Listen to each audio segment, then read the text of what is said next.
In the shadowed corridors of Europe's grandest palaces, where gilded tapestries whisper secrets of power and ambition, love often wore a mask. Behind every throne, every jeweled crown, a heart dared to beat against the chains of duty and decorum. These were not simple tales of romance, they were stories of desire and danger, where passion collided with politics, and every stolen glance could ignite a scandal that would shake kingdoms to their foundations. Imagine candlelight flickering across stone walls, servants scurrying in silence, and the rustle of silk gowns hiding whispers meant only for chosen ears. Here, a princess might exchange secret letters with a forbidden lover. There, a queen's heart would race as she navigated a labyrinth of alliances, betrayals, and jealous rivals. In these chambers, love was never innocent. It was a weapon, a currency, and sometimes a curse. From the halls of England to the sunlit courts of France, from the icy towers of Scandinavia to the sprawling castles of Italy, forbidden love left its mark on history. Children were born in secrecy. Whispers of adultery spread like wildfire, and the fallout of illicit affairs could end in exile, imprisonment, or death.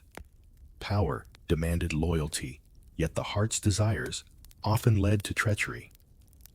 Here we uncover the tension between duty and desire, where every smile could hide betrayal, and every embrace might conceal a plot. This journey is a passage into the hidden lives of kings, queens, and courtiers whose hearts defied the rules of their time. It is a story of ambition entwined with longing, where passion illuminates the darkest corners of history. We will witness romances that dared to flourish in shadows, the perilous allure of clandestine meetings, and the scandals that would echo through generations. If you are drawn to tales where intrigue, passion, and power intertwine, where history's grandest figures are as human as they are legendary, then step closer. Discover the forbidden loves, the whispered betrayals, and the royal scandals that shaped the very fabric of Europe. Like, share, and subscribe, and let us guide you through the secret corridors of power, where every heartbeat could change history. The castle stood like a fortress of silence. In the fading light, its towers casting long shadows across the surrounding fields.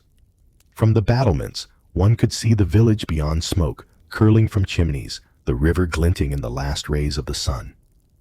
Inside, the grand halls were filled with the muted murmur of servants and courtiers, the shuffle of velvet-clad feet across stone floors, and the occasional echo of laughter or reprimand. But beneath this veneer of order, a different rhythm pulsed, a rhythm of longing, of ambition, and of secrets that could topple thrones.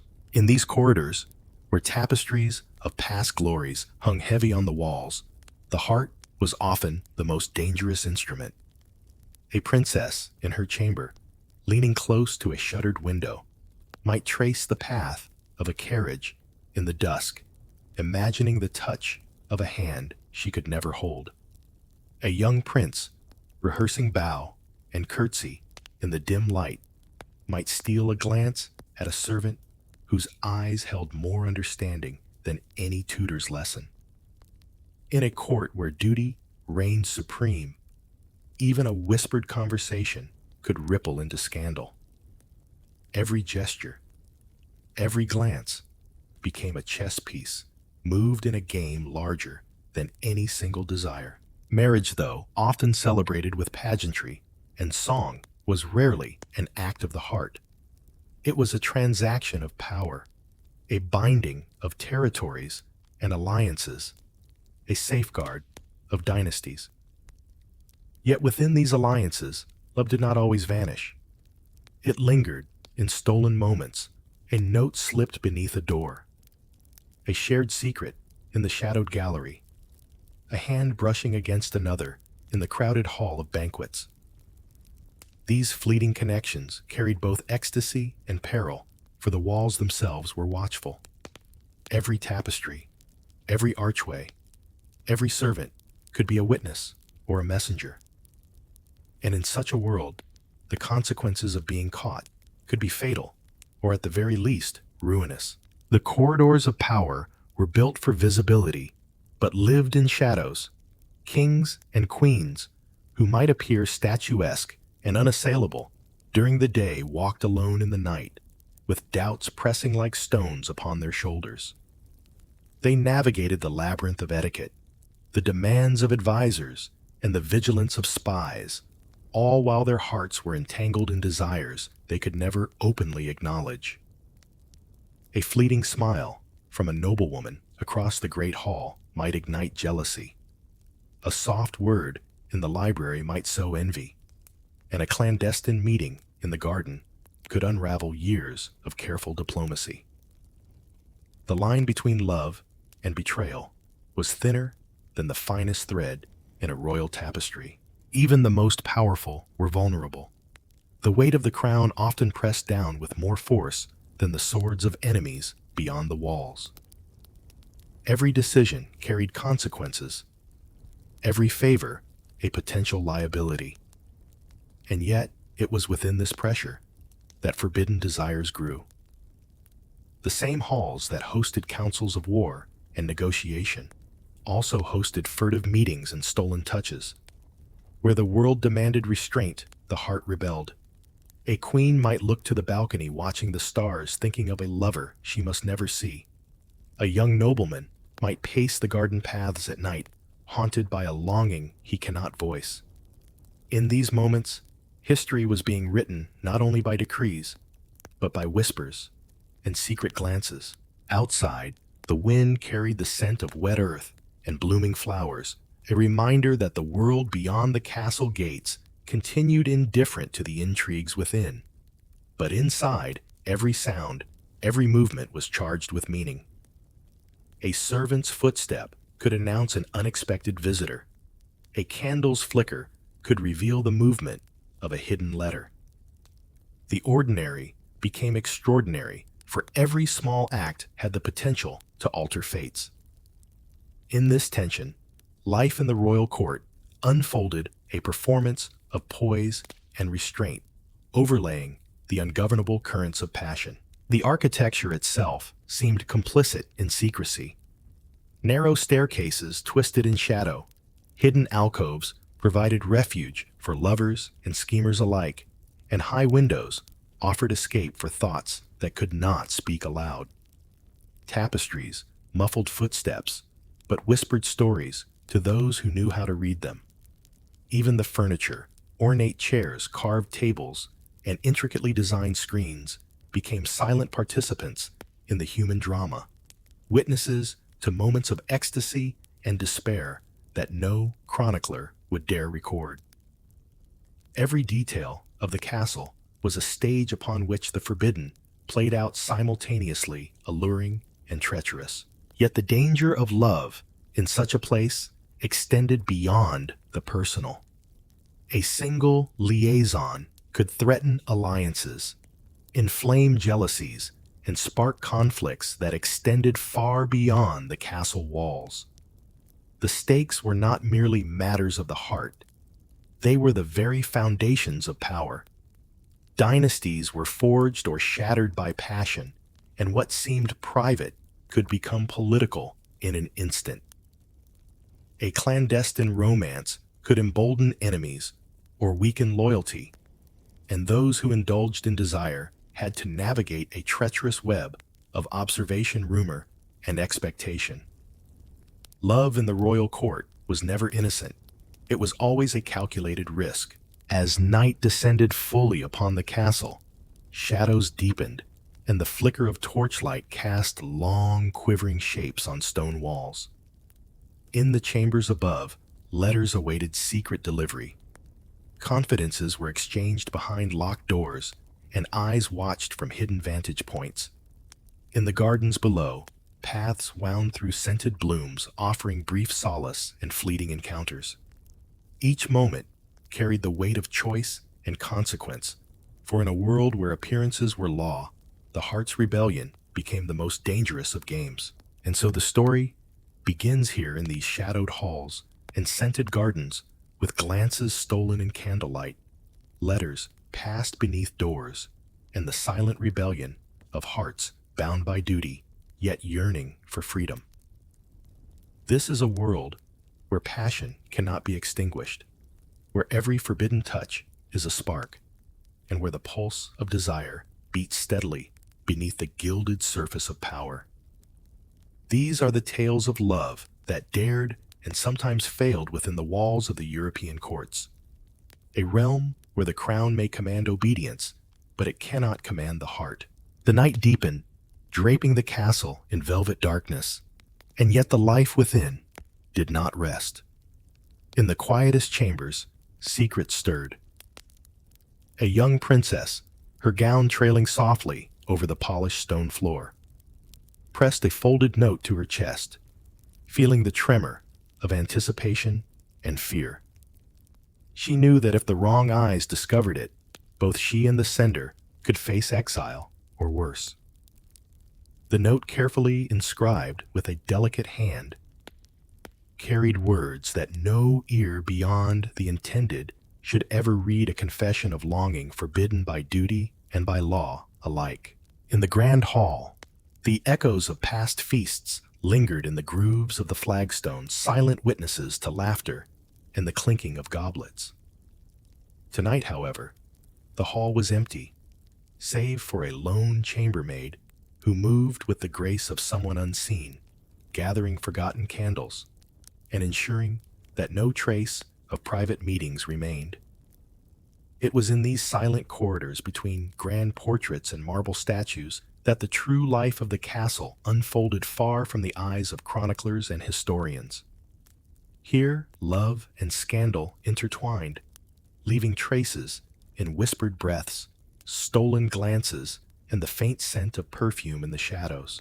In a nearby gallery, a prince lingered beside a tapestry depicting a legendary battle. His fingers traced the embroidered figures, each soldier locked in combat, each banner a claim of victory and honor. He was a man of duty, destined to secure alliances and inherit a crown, yet in his chest beat a heart impatient for warmth and companionship. Across the hall, hidden behind the folds of shadow, a lady-in-waiting observed him, her eyes reflecting the flickering torchlight. She too felt the pull of something forbidden, the magnetic draw of a connection that could ignite joy or destruction. The risks were ever present. Every castle held more than walls and towers. It held spies, confidants, and rival courtiers.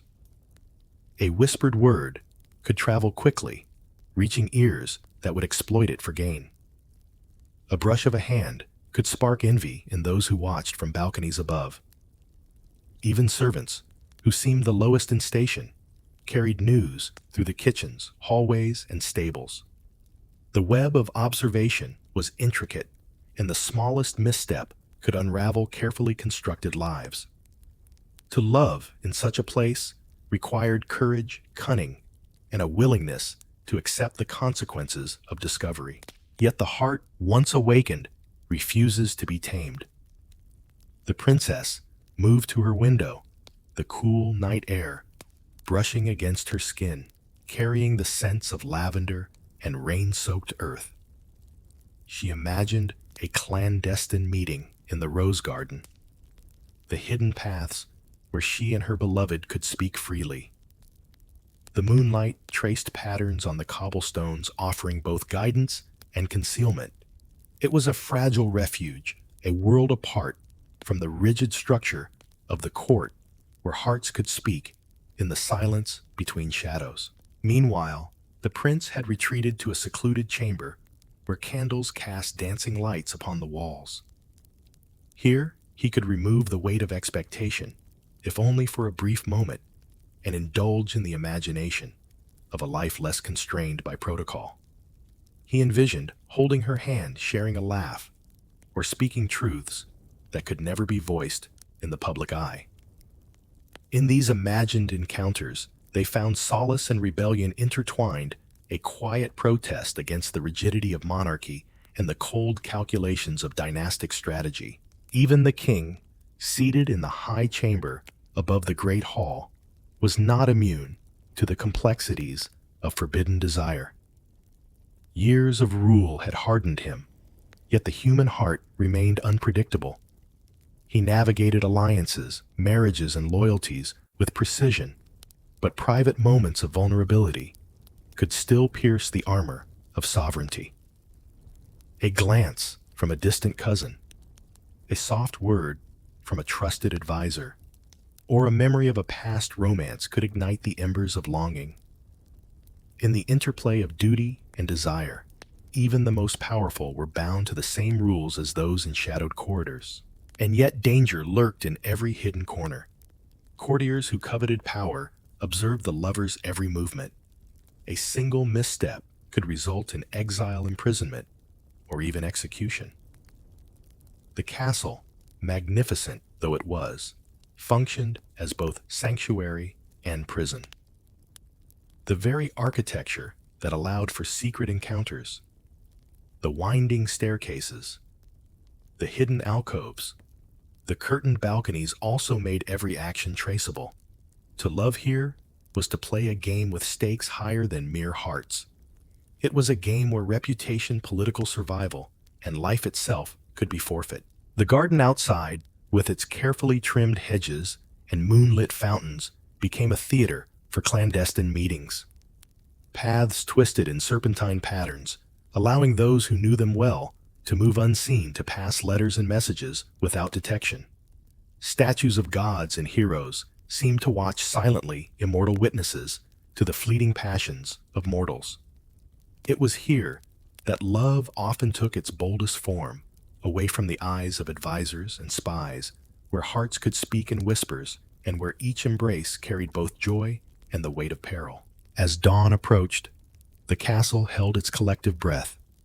Night had passed, leaving behind traces of secrecy and longing.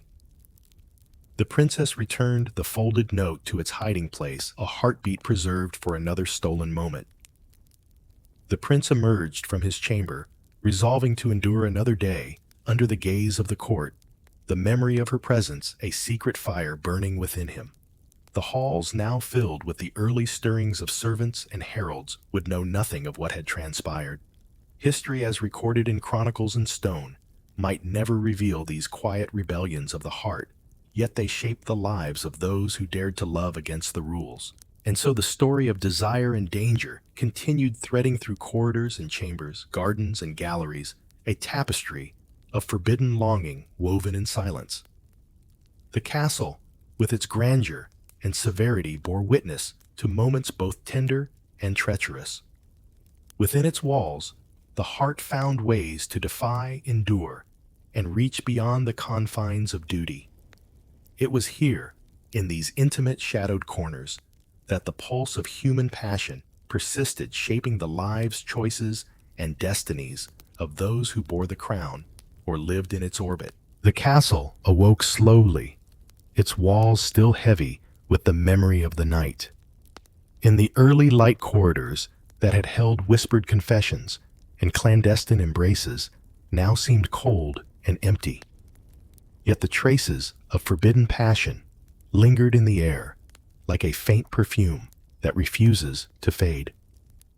Behind ornate doors, behind curtains of velvet and silk, lovers plotted meetings that the outside world must never know. Here, in the hidden recesses of power, hearts defied duty, and desire became both refuge and weapon. A young princess, still flushed from the previous evening, slipped through the quiet hallways. Her movements were careful, deliberate, each footstep calculated to avoid detection. She carried with her a small token, a ribbon dyed in the deep red of a summer rose, meant for her beloved's hand. In the glow of the morning sun, streaming through stained glass, she paused to ensure no servant's eye caught her. No curious chambermaid glimpsed her secret. Every gesture, every breath was a rehearsal, in discretion, honed by the constant knowledge that exposure could mean ruin or worse. In another wing, a prince waited the chamber silent, except for the subtle tick of a distant clock. He adjusted his cloak, straightened his tunic, and ran a hand over the carved edge of the wooden table, a nervous ritual masking the excitement and peril of the forthcoming encounter. He was well aware that eyes could be everywhere. Spies hidden in tapestries, confidants who reported every movement to those who sought favor or revenge.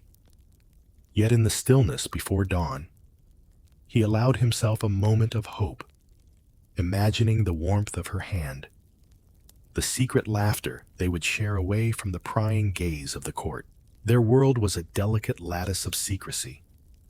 Messages passed in coded letters, slipped between pages of books, or delivered by the swift hands of trusted servants.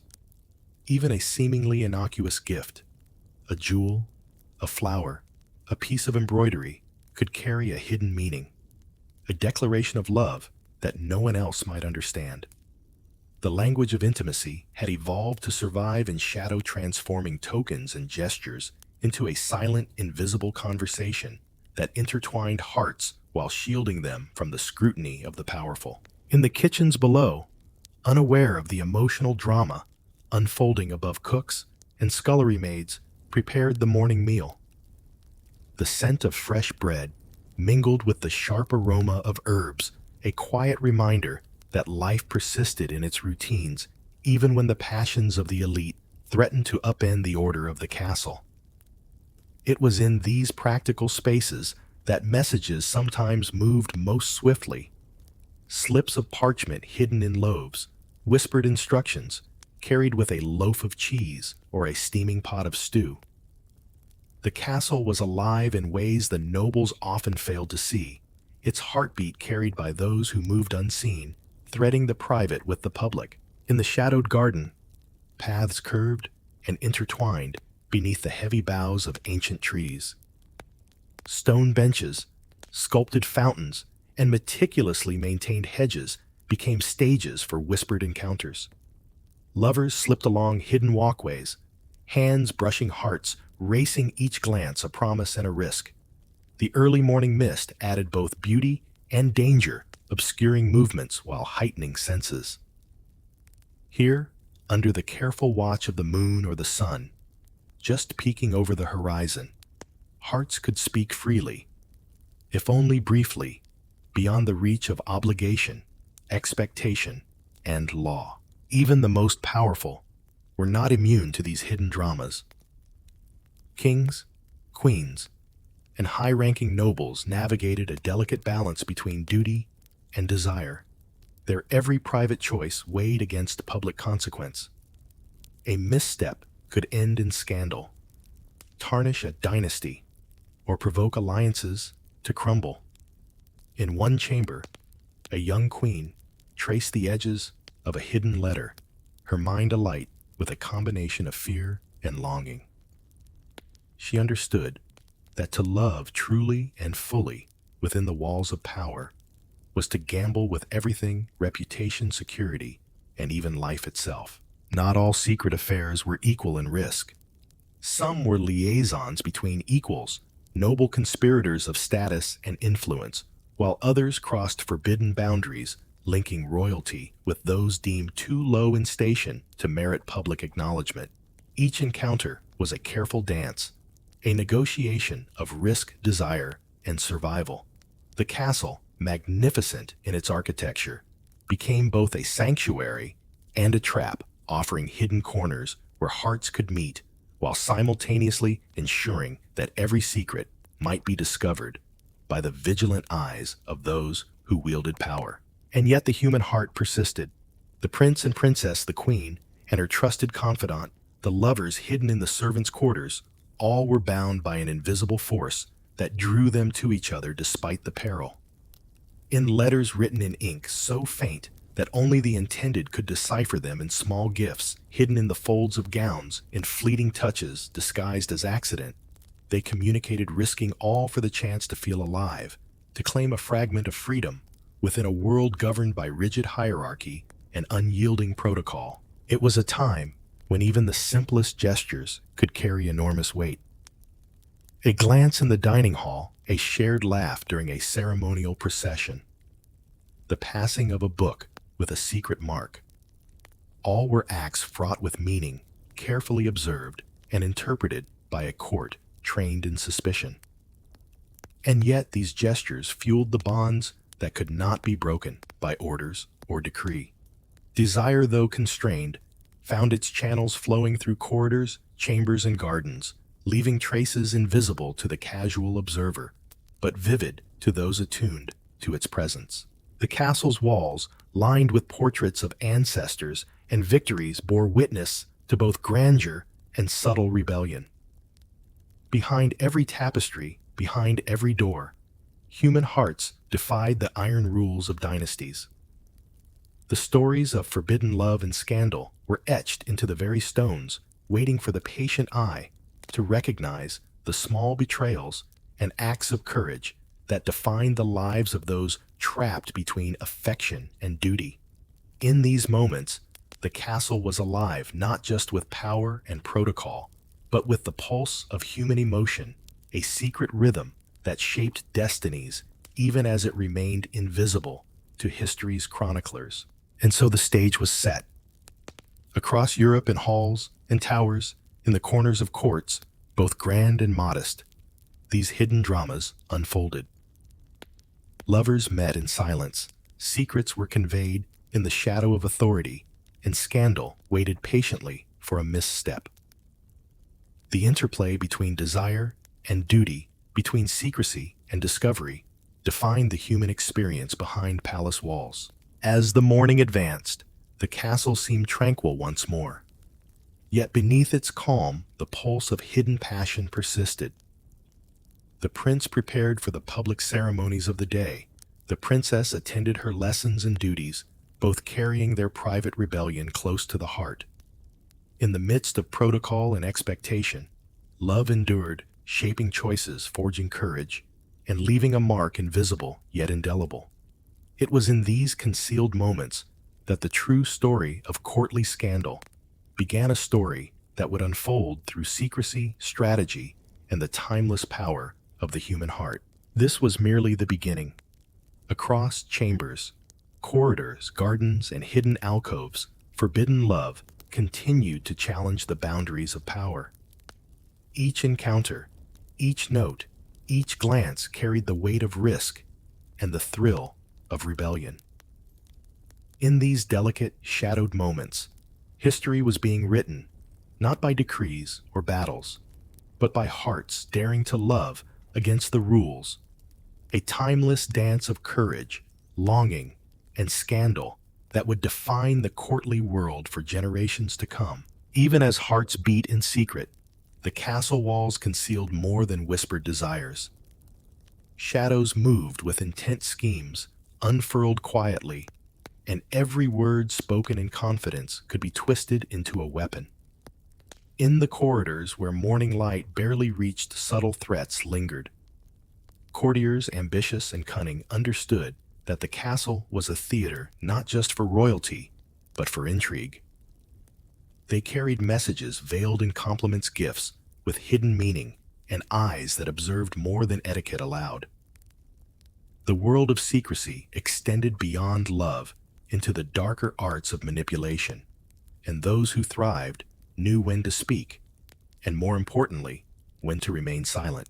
Among the labyrinthine corridors, a small council of advisors and confidants gathered.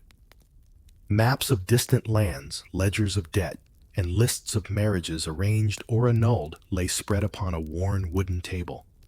Each figure understood that power was fragile. The smallest misstep, the wrong word or glance could lead to ruin. Even a trivial rumor about an affair could tip the scales of favor, inspire jealousy, or ignite vengeance.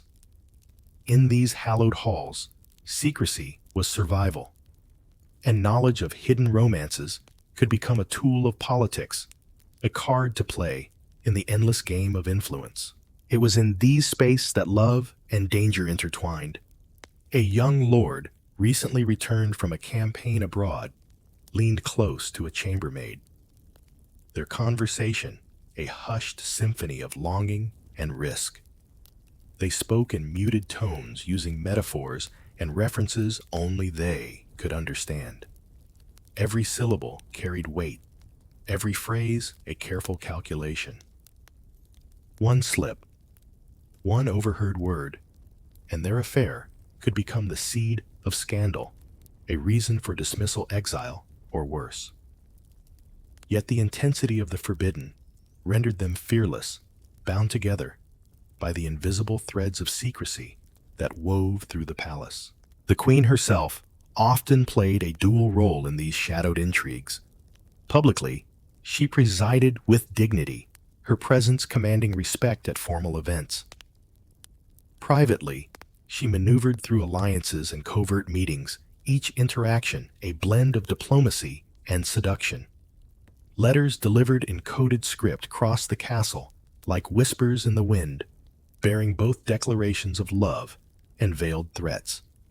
Even her closest confidants navigated these waters cautiously, knowing that a misplaced word could destabilize both her position and the delicate balance of courtly intrigue. Poison, subtle as a shadow, remained a constant specter in the palace. Courtiers learned to recognize its signs, a cup too carefully polished, a meal presented with exaggerated ceremony, or the subtle touch of a handmaid whose loyalty might be swayed by coin or favor. Alchemists and apothecaries with their vials and powders straddled a line between service and treachery. They could preserve life or end it with equal discretion, and in the hands of the ambitious, knowledge of these arts became a silent weapon more potent than any blade. Even the king's table became a stage for intrigue. Grand feasts where nobles gathered under glittering chandeliers offered opportunities for observation and subtle signaling. A tilt of a goblet, a carefully delivered morsel, a glance exchanged across the hall, all could convey alliances, warnings, or declarations of intent. The most observant eyes discerned the hidden currents of affection, jealousy, and ambition, flowing beneath the veneer of civility. In such an environment, love and danger were inseparable. The thrill of forbidden romance was matched only by the peril that accompanied it. In quieter chambers, the personal diaries and letters of the court revealed the human cost of secrecy. Young lovers, noble and commoner alike, chronicled the tension of stolen moments and hidden correspondence. Pages described the ache of longing when a letter was intercepted, the relief when a message reached its intended recipient, and the exhilaration of meetings that seemed to suspend time.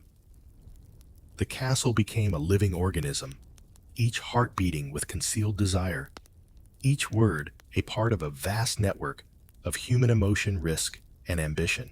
Yet the palace was never merely a place of private passion. Rumors spread like wildfire, fueled by envy, misjudgment, and opportunism. A single whispered accusation could topple reputations, while the mere hint of impropriety could be used to manipulate alliances or advance personal agendas. Even the most cautious courtiers learned that secrecy was fragile, that every gesture had to be calculated with the precision of a chess master. In this world, love was both a sanctuary and a battlefield, and the consequences of exposure could ripple across generations. Beyond the castle walls, the wider world exerted pressure. Neighboring kingdoms, rival factions, and ambitious lords watched for weaknesses. A scandal in one court could destabilize alliances, provoke conflicts, or embolden enemies. Letters carried by trusted writers traversed dangerous roads, their contents meant only for the eyes of the intended. The delicate dance of romance intertwined with politics, a complex choreography where a single misstep could lead to disaster. And yet for those who dared, the rewards, both emotional and strategic, were profound. As the day waned, the lovers retreated to their hidden spaces. Brief encounters that could only exist in shadow. Hands brushed eyes met, and for a few stolen moments, the weight of duty protocol and scrutiny faded. Yet even in these precious hours, caution never abandoned them. Each kiss, each whispered promise carried the implicit understanding that discovery would bring consequences that could echo far beyond the walls of the castle. In their private rebellion, they found freedom, yet always within the tight embrace of risk. History would remember the great rulers, the formal alliances, and the grand events. But it was in these hidden interactions between letters, gestures, and glances that the true texture of court life unfolded.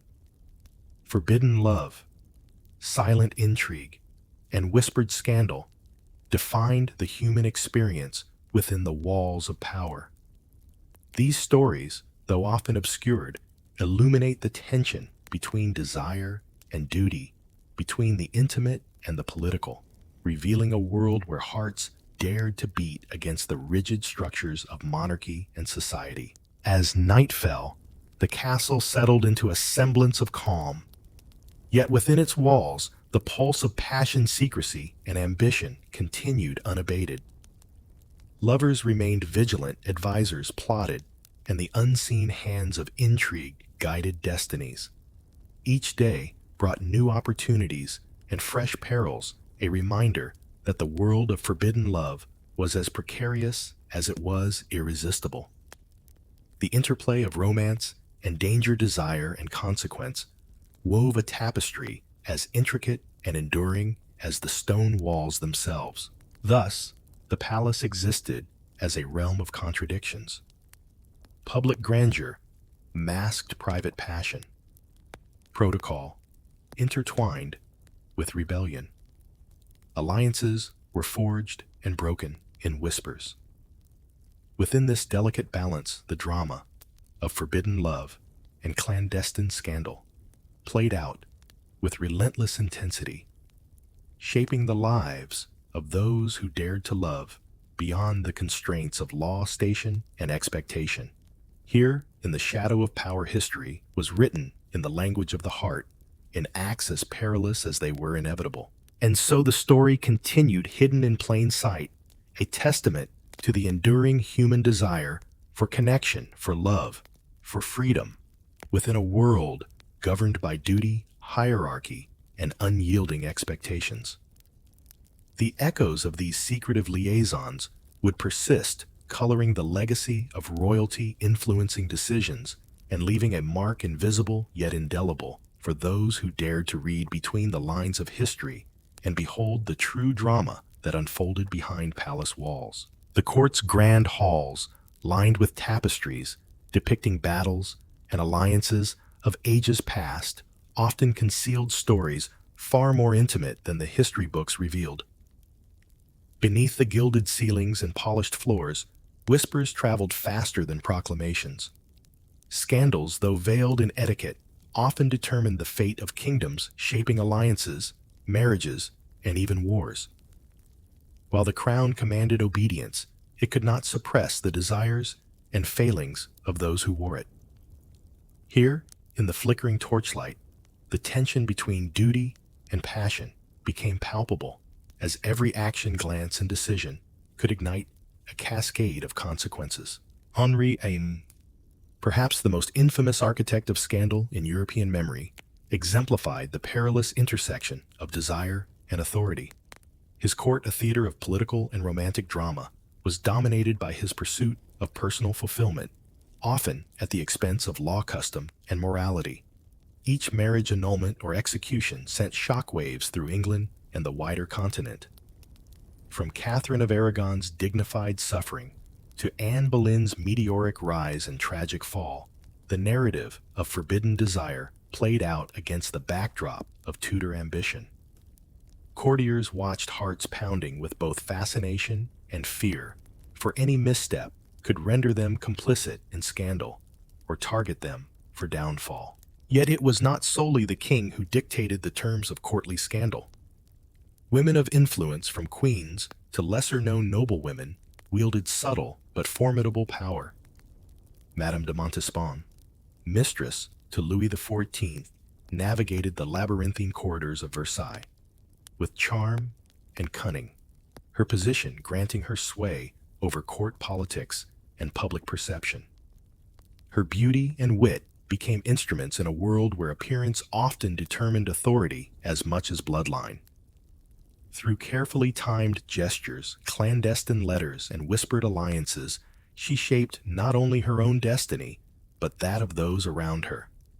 Scandal in this context was both a weapon and a shield, a means to negotiate survival and prominence within the court's rigid hierarchies. Courts across Europe were rife with examples of such entanglements.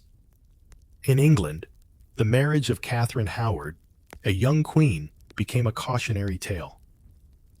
Her youthful indiscretions, once hidden, were exposed through the keen eyes of jealous rivals and the meticulous chronicling of court observers.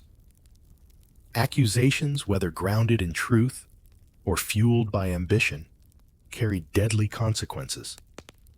Execution followed quickly for those whose private desires intersected too conspicuously with public life, reminding all that the stakes of forbidden love were rarely confined to personal grief.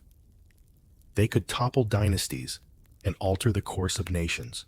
Meanwhile, courtiers developed elaborate systems to navigate these perilous waters.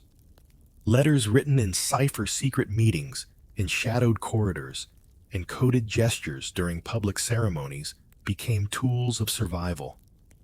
Nobles with eyes for advantage learned to gather intelligence on potential rivals to exploit weaknesses and to turn personal liaisons into political leverage. Even those whose hearts remained untainted by passion had to understand the language of secrecy, for ignorance could be fatal. Knowledge, discretion, and timing became currency as valuable as gold, and sometimes far more powerful.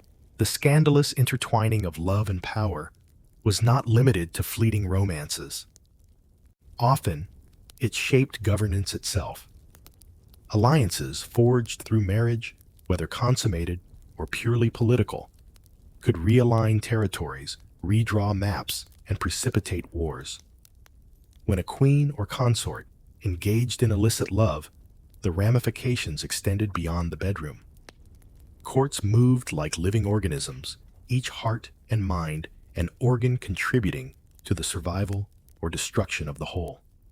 The delicate balance between public duty and private desire was continuously tested, with failure resulting in exile, imprisonment, or death. A scandal often began with a whisper, the faintest hint of impropriety, yet its reach could be devastating. Consider the intrigue surrounding Louis XIV's mistresses. Each favoritism, each hidden romance was observed with relentless scrutiny. Courtiers noted allegiances, subtle shifts in attention, and signs of favoritism. A smile shared across a crowded hall, or a hand lingering a moment too long, could ignite rumors that spread like wildfire. In the eyes of the court, love could be both a personal indulgence and a strategic maneuver, each with profound consequences. Even outside the grand palaces, these stories found fertile ground. Letters smuggled through trusted attendants, misinterpreted glances, and overheard confidences traveled quickly. Rival courts awaited news, gossiping merchants relayed tales to distant lands, and chroniclers recorded the events with careful or sometimes salacious detail. The interplay of secrecy and revelation defined the rhythm of court life, leaving historians with a complex tapestry of truth and conjecture. Every action in the private sphere resonated outward, a reminder that in the royal world, no love was truly private. The impact of scandal extended beyond individuals to entire families. Noble houses, aware of the potential for personal relationships to disrupt succession or influence, often monitored the romantic entanglements of their kin with almost military precision. Marriages were arranged not solely for affection, but for advantage, and any deviation could provoke conflict. When illicit affairs emerged, they could fracture alliances, spark duels, or lead to public humiliation. Each scandal thus became a test of resilient strategy and the ability to manipulate perception. Public ceremonies themselves often served as stages for both display and deception. Masked balls, lavish feasts, and religious observances offered opportunities to convey loyalty while engaging in subtle transgressions. Every detail, the placement of a hand, the choice of attire, the direction of a gaze, could communicate messages understood only by those attuned to the court's hidden language. In such an environment, scandal was never accidental. It was orchestrated, observed, and when advantageous, weaponized. The dance between propriety and desire was intricate, perilous, and endlessly fascinating. At times, the human cost of scandal was staggering. Young lovers were confined to convents, sent into exile, or executed. Ambitious nobles faced imprisonment or assassination. Yet the allure of forbidden romance persisted. Passion, risk, and ambition intertwined, creating narratives as compelling as any legend.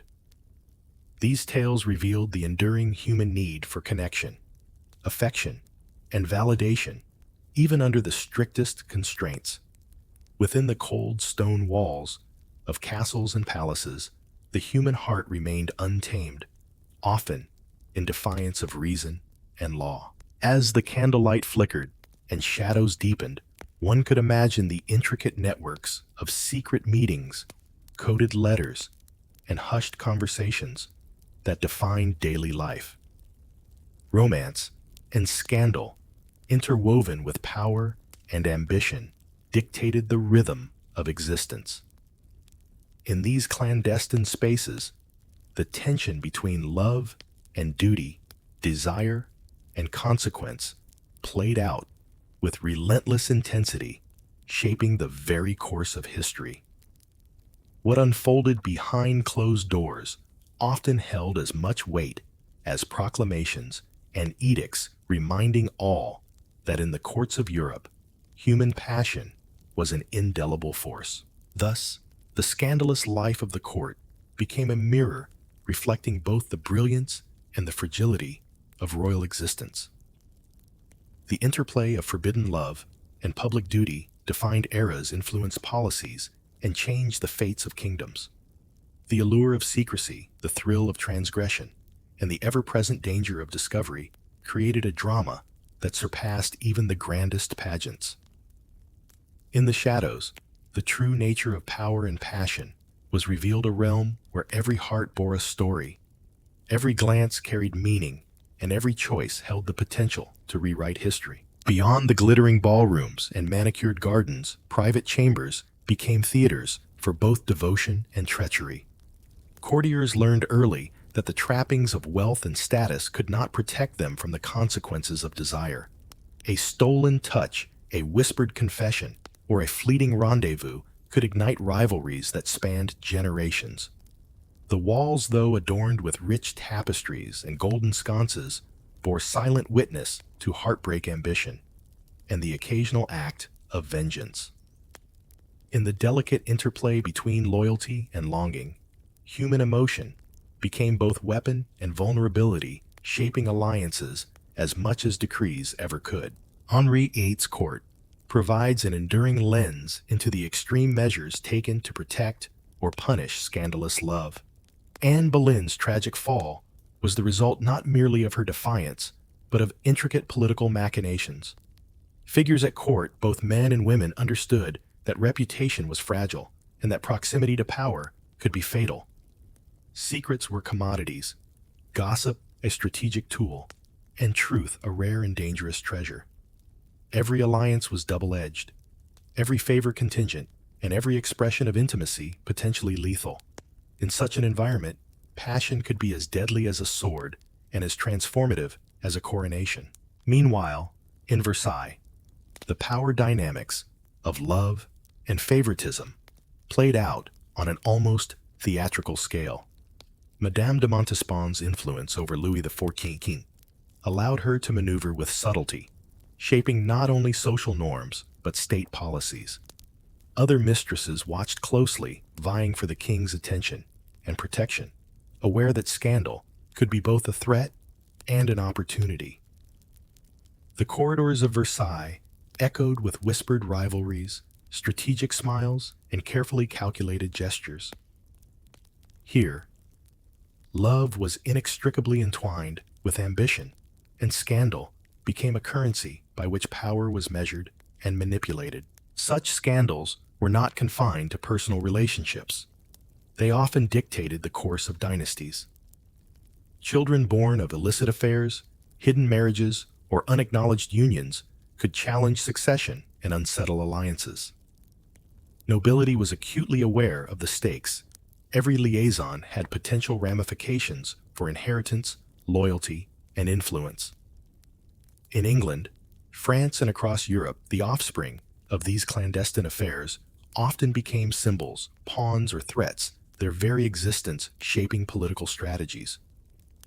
The court's obsession with lineage legitimacy and honor made personal matters public in ways that could devastate entire houses. Yet the allure of forbidden romance persisted precisely because it offered freedom, passion, and an escape from the suffocating constraints of duty. Even those with the most to lose risked everything for a brief encounter, a letter sealed in secrecy, or the solace of a companion who understood them beyond their titles. In such fleeting moments, the rigid hierarchies of court life softened, revealing the humanity beneath crowns and jewels. It was in these clandestine acts that the rawness of human emotion, desire, fear, longing, and hope shone brightest, defying the weight of protocol and tradition. The consequences of scandal often extended far beyond the personal sphere. Political rivals, eager to exploit indiscretions, used rumors to manipulate and destabilize. Diplomats, ambassadors, and foreign courts took note, weaving these stories into broader strategies of war, trade, and influence. An affair exposed or fabricated could justify invasions, embolden claims, or shift the delicate balance of European power. The intimate choices of monarchs and nobles were inextricably linked to the fate of nations, reminding all that love and ambition were never truly separate in the corridors of power. In England, the saga of Catherine Howard exemplifies the lethal intersection of youth desire and expectation. A girl barely grown, thrust into the treacherous environment of Henry VIII's court, became both player and victim in a complex game of scandal and politics. The revelation of her previous liaisons, whether exaggerated or real, provided sufficient grounds for execution, demonstrating the merciless logic of courtly society. Here, passion was not a private indulgence, but a public liability, capable of determining life or death. The stark lesson was clear. In royal courts, intimacy was inseparable from politics, and morality was subordinate to survival. Meanwhile, in the courts of France, the interplay of love and scandal assumed more theatrical forms. The intrigues surrounding Madame de Maintenon and later mistresses underscored the power of perception. Elegance, wit, and discretion could secure influence as effectively as military might or wealth. Public opinion, shaped by gossip and court chroniclers, dictated reputations, while personal charm and strategic alliances enabled survival and ascendance. In these microcosms of society, scandal functioned not only as a social hazard, but also as a mechanism for control, negotiation, and occasionally liberation. Yet the psychological toll of such intrigues was immense. Those caught in the web of forbidden love faced anxiety, paranoia, and constant surveillance. Trust became a scarce commodity, Even confidants could betray under pressure or ambition. Royalty and nobility navigated a world in which desire and duty collided incessantly, where the stakes of a single moment's decision could extend through generations. The human heart, vulnerable and impetuous, often acted in ways that defied the calculated strategies imposed by circumstance, resulting in both triumph and tragedy. In this charged atmosphere, courtiers developed elaborate strategies for navigating romance safely. Messages were encoded in letters, subtle gestures, communicated intentions, and clandestine encounters were choreographed with precision. The careful manipulation of appearances allowed some to pursue love while maintaining reputations. Yet even the most meticulous plans could unravel, for courts were watching rivals scheming and the machinery of power relentless.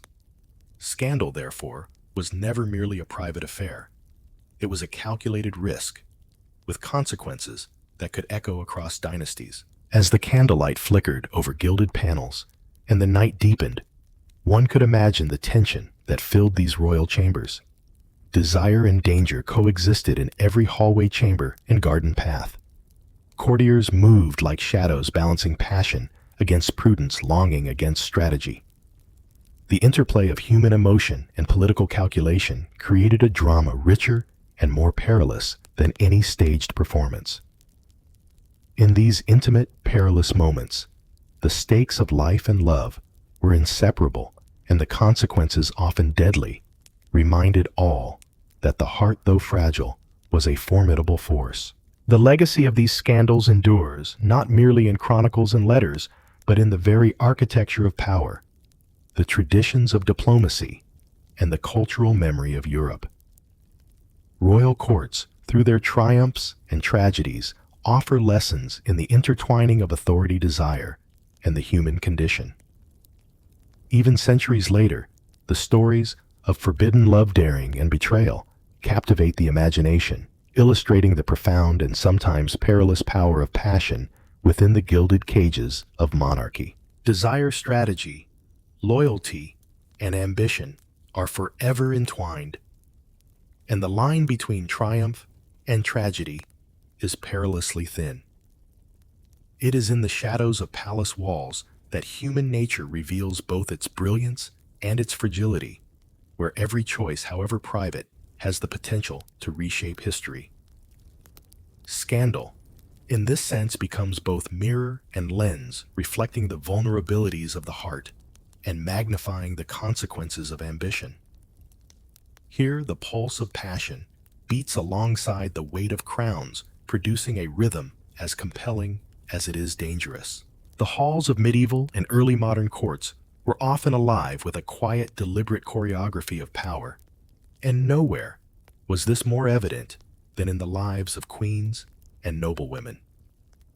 These were women who outwardly conformed to the expectations of lineage, duty, and decorum, yet behind closed doors, they could wield influence as potent as any king's sword. Their intelligence, charm, and ambition allowed them to pull the strings of dynasties, sometimes through subtle persuasion, sometimes through daring defiance. In the tapestry of courtly life, women were both actors and architects, shaping events in ways that would reverberate through generations. Eleanor of Aquitaine offers one of the most vivid examples of such power. Born into immense wealth and privilege, she navigated the treacherous waters of 12th century politics with skill and resolve. As queen consort of France and later of England, she was at the center of continental alliances, rebellions, and succession crises. Yet Eleanor's life was not defined solely by political maneuvering. It was intertwined with intense personal relationships, passionate attachments, and a relentless pursuit of autonomy. Her story reveals how love, strategy, and ambition could coexist, sometimes harmoniously, sometimes explosively, in the life of a royal woman. In France, Isabella, later known as the She-Wolf of France, exemplified the deadly combination of personal desire and political calculation. Married to Edward II of England she found herself ensnared in a court where loyalty was volatile and ambition unchecked. Her affair with Roger Mortimer, a knight of sharp intellect and considerable ambition, became a catalyst for one of the most dramatic shifts in English politics. Through their clandestine meetings and careful plotting, Isabella orchestrated the deposition of her husband, demonstrating the profound, sometimes terrifying power that a queen consort could wield when circumstances and cunning aligned. Margaret of Anjou's story illustrates another facet of female influence in the medieval court. Married to Henry VI during the turbulent Wars of the Roses, Margaret found herself navigating a landscape where her husband's weakness invited rebellion, betrayal, and intrigue. Far from a passive consort, she became an active leader, commanding armies, rallying supporters, and defending her son's claim to the throne. Her actions underscore a recurring theme in the lives of powerful women, their capacity to transform the personal into the political, to turn family loyalties into instruments of survival and sovereignty. The lives of these women were rarely without danger. Love and ambition were closely monitored by enemies, allies, and kin alike. Letters could be intercepted, whispered words reported, and alliances turned against them with the turn of a phrase. Every gesture carried weight, and a single misstep could mean imprisonment, exile, or even death. Yet their audacity shaped history, demonstrating that the corridors of power were not solely the domain of men.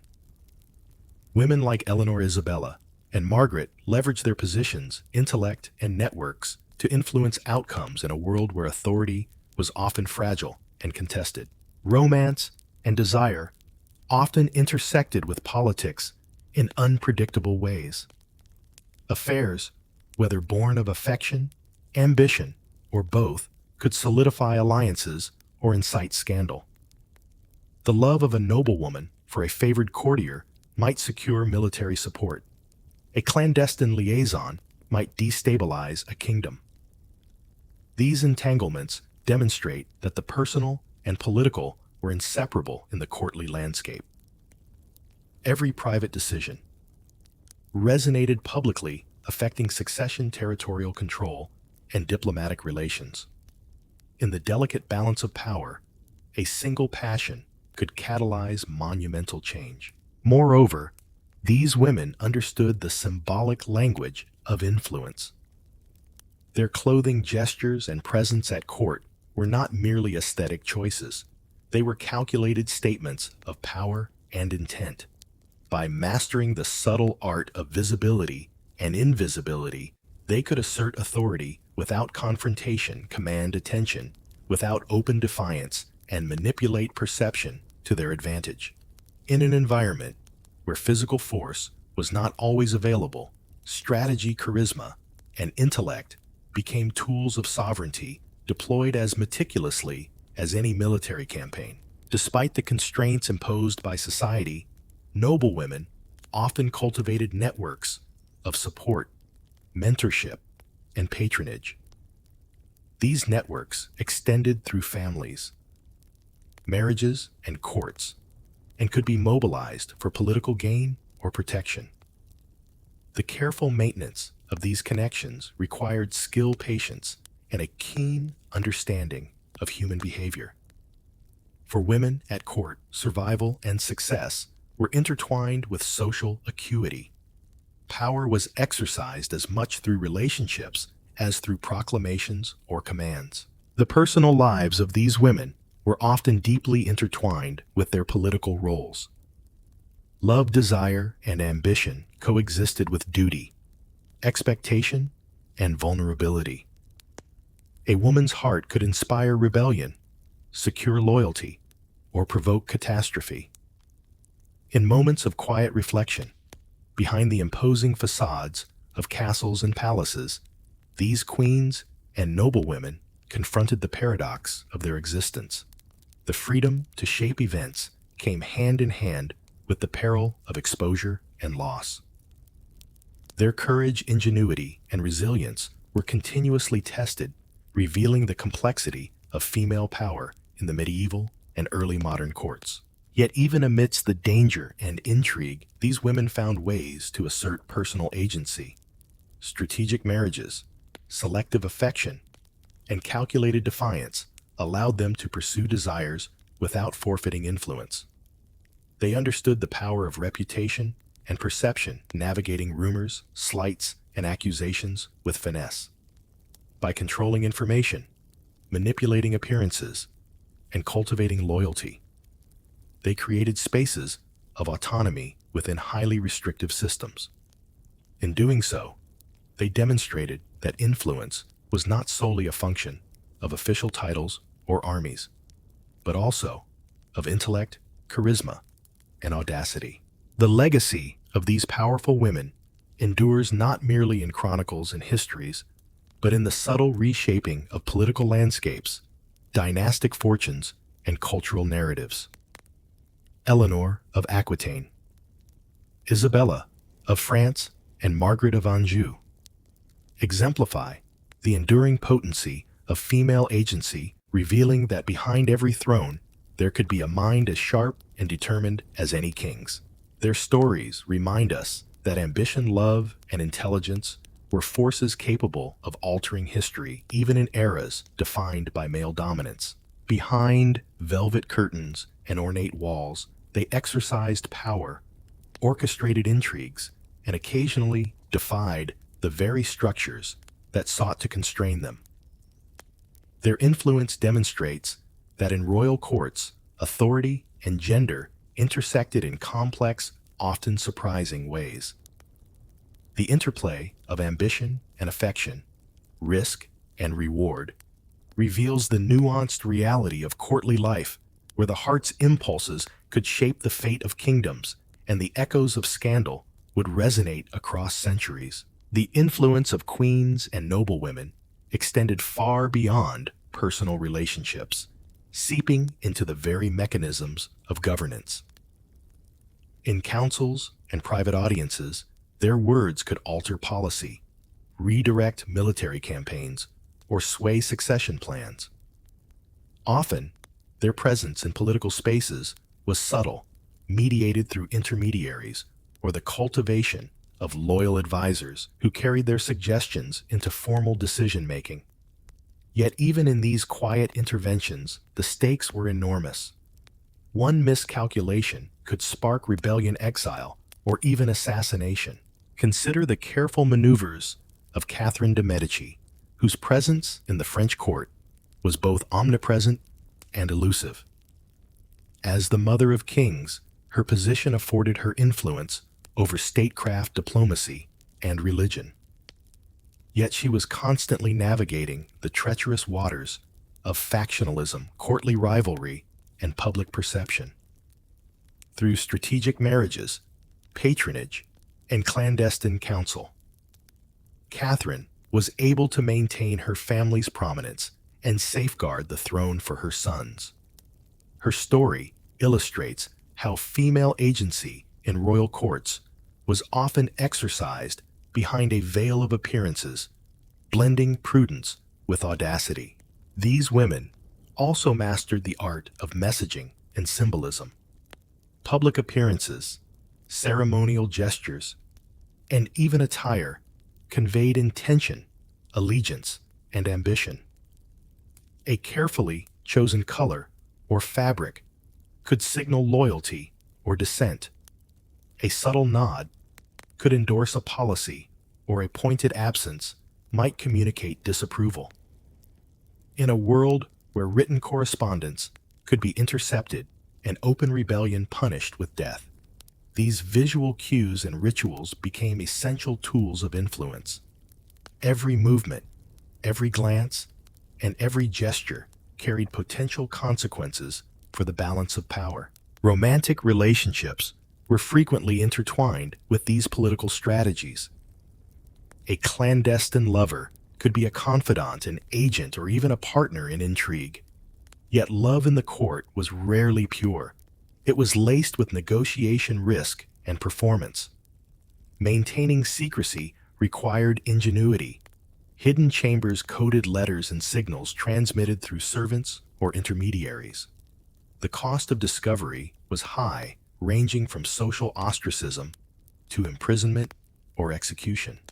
Nevertheless, these liaisons could fortify alliances, provide leverage in succession disputes, or simply offer a fleeting reprieve from the relentless demands of dynastic duty. In some instances, women harnessed these relationships to effect international diplomacy. A well-placed correspondence with a foreign noble, a discreet marriage proposal, or an intimate liaison could shift alliances, open trade opportunities, or even prevent war. The subtle interplay between personal desire and political strategy highlights the complex, multi-layered role women played in shaping the destinies of kingdoms. Their decisions were never isolated. The ripple effects of a whispered word or secret meeting could reach across borders and generations. The personal risks undertaken by these women were immense. Scandal, whether deserved or fabricated, could tarnish reputations irreparably. Rumors spread swiftly in courtly circles, often fueled by rivals, ambitious courtiers, or foreign spies. To navigate this treacherous terrain required not only intelligence, but also resilience, discretion, and a keen sense of timing. Women who misjudged the currents of courtly life faced exile, annulment, or worse. Yet those who mastered these dynamics could secure both survival and enduring influence. Powerful noblewomen often cultivated intimate alliances with other women at court, forming networks of mutual support and counsel. These alliances provided access to information protection and shared strategies for navigating political and personal challenges. Trusted companions acted as intermediaries, advisors, and sometimes co-conspirators. Through these networks, women could extend their reach and consolidate influence without ever appearing to challenge male authority directly. Solidarity among women was thus a subtle but potent form of power in the rigid hierarchies of courtly life. Beyond the immediate realm of politics, these women influenced culture, fashion, and education. Patronage of the arts, literature, and religious institutions allowed them to project authority and shape public perception. Their choices in architecture, ceremonial design, and cultural patronage reflected both personal taste and political messaging. By controlling the cultural narrative, queens and noblewomen reinforced their status and the legitimacy of their families while subtly guiding societal values and expectations. The stories of these women are often inseparable from scandal, intrigue, and forbidden love. Their relationships, romantic, familial, and political, shaped public events as much as private affairs. A lover's betrayal could precipitate a political crisis. A discreet counsel could stabilize a shaky reign. The intertwining of affection and ambition demonstrates the complexity of human experience within the structures of power. These narratives reveal the intensity and precariousness of life at court, where every action carried far-reaching implications. Despite centuries of male-dominated chronicles, the agency of these women is unmistakable. Historians increasingly recognize their contributions to diplomacy, governance, and cultural development. The choices they made, often under extreme pressure and scrutiny, shaped dynastic outcomes, national borders, and international relations. Their stories challenge the notion that medieval and early modern history was solely a male domain. Women exercised influence in ways that were strategic, sophisticated, and enduring. Ultimately, the legacy of queens and noblewomen in shaping forbidden love and scandal lies in their mastery of the delicate balance between visibility and discretion. They navigated ambition, desire, and duty with skill, transforming personal agency into instruments of political power. Their lives illuminate the intricate interplay of heart and strategy, affection and authority, vulnerability, and dominance. The court was their stage, and they performed with intelligence, courage, and unyielding resolve. In tracing these lives, one observes the duality of courtly existence, the tension between constraint and autonomy, secrecy and influence, love and politics. Eleanor of Aquitaine, Isabella of France, Margaret of Anjou, and countless others exemplify the extraordinary potential for women to shape history, even within systems designed to limit their power. They remind us that behind every throne, there may lie a network of minds and hearts working silently yet decisively to direct the course of kingdoms. The women who navigated these corridors left an indelible mark on the fabric of royal life. Their influence, often hidden from contemporary chroniclers, resonates across centuries, revealing the profound significance of agency exercised in quiet determination and strategic subtlety. The game of succession in royal courts was far more than a matter of lineage. It was a theater of ambition, fear, and treachery. From the gilded halls of England to the opulent courts of France, the struggle to secure the throne defined lives and dictated destinies. Every birth, every marriage, every alliance was meticulously calculated, for the stakes were life, death, and legacy. The throne was not merely a seat of honor. It was a crucible in which loyalties were tested, alliances forged and broken, and rivals eliminated. To survive, one had to navigate a labyrinth of ambition where every shadow could conceal a dagger, every smile a hidden agenda. The anarchy in 12th century England stands as a stark illustration of how succession disputes could engulf an entire nation. Following the death of King Henry I, the crown became contested between his daughter Matilda and his nephew Stephen. For nearly 2 decades, England was torn apart, with towns burned, castles besieged, and countless lives lost.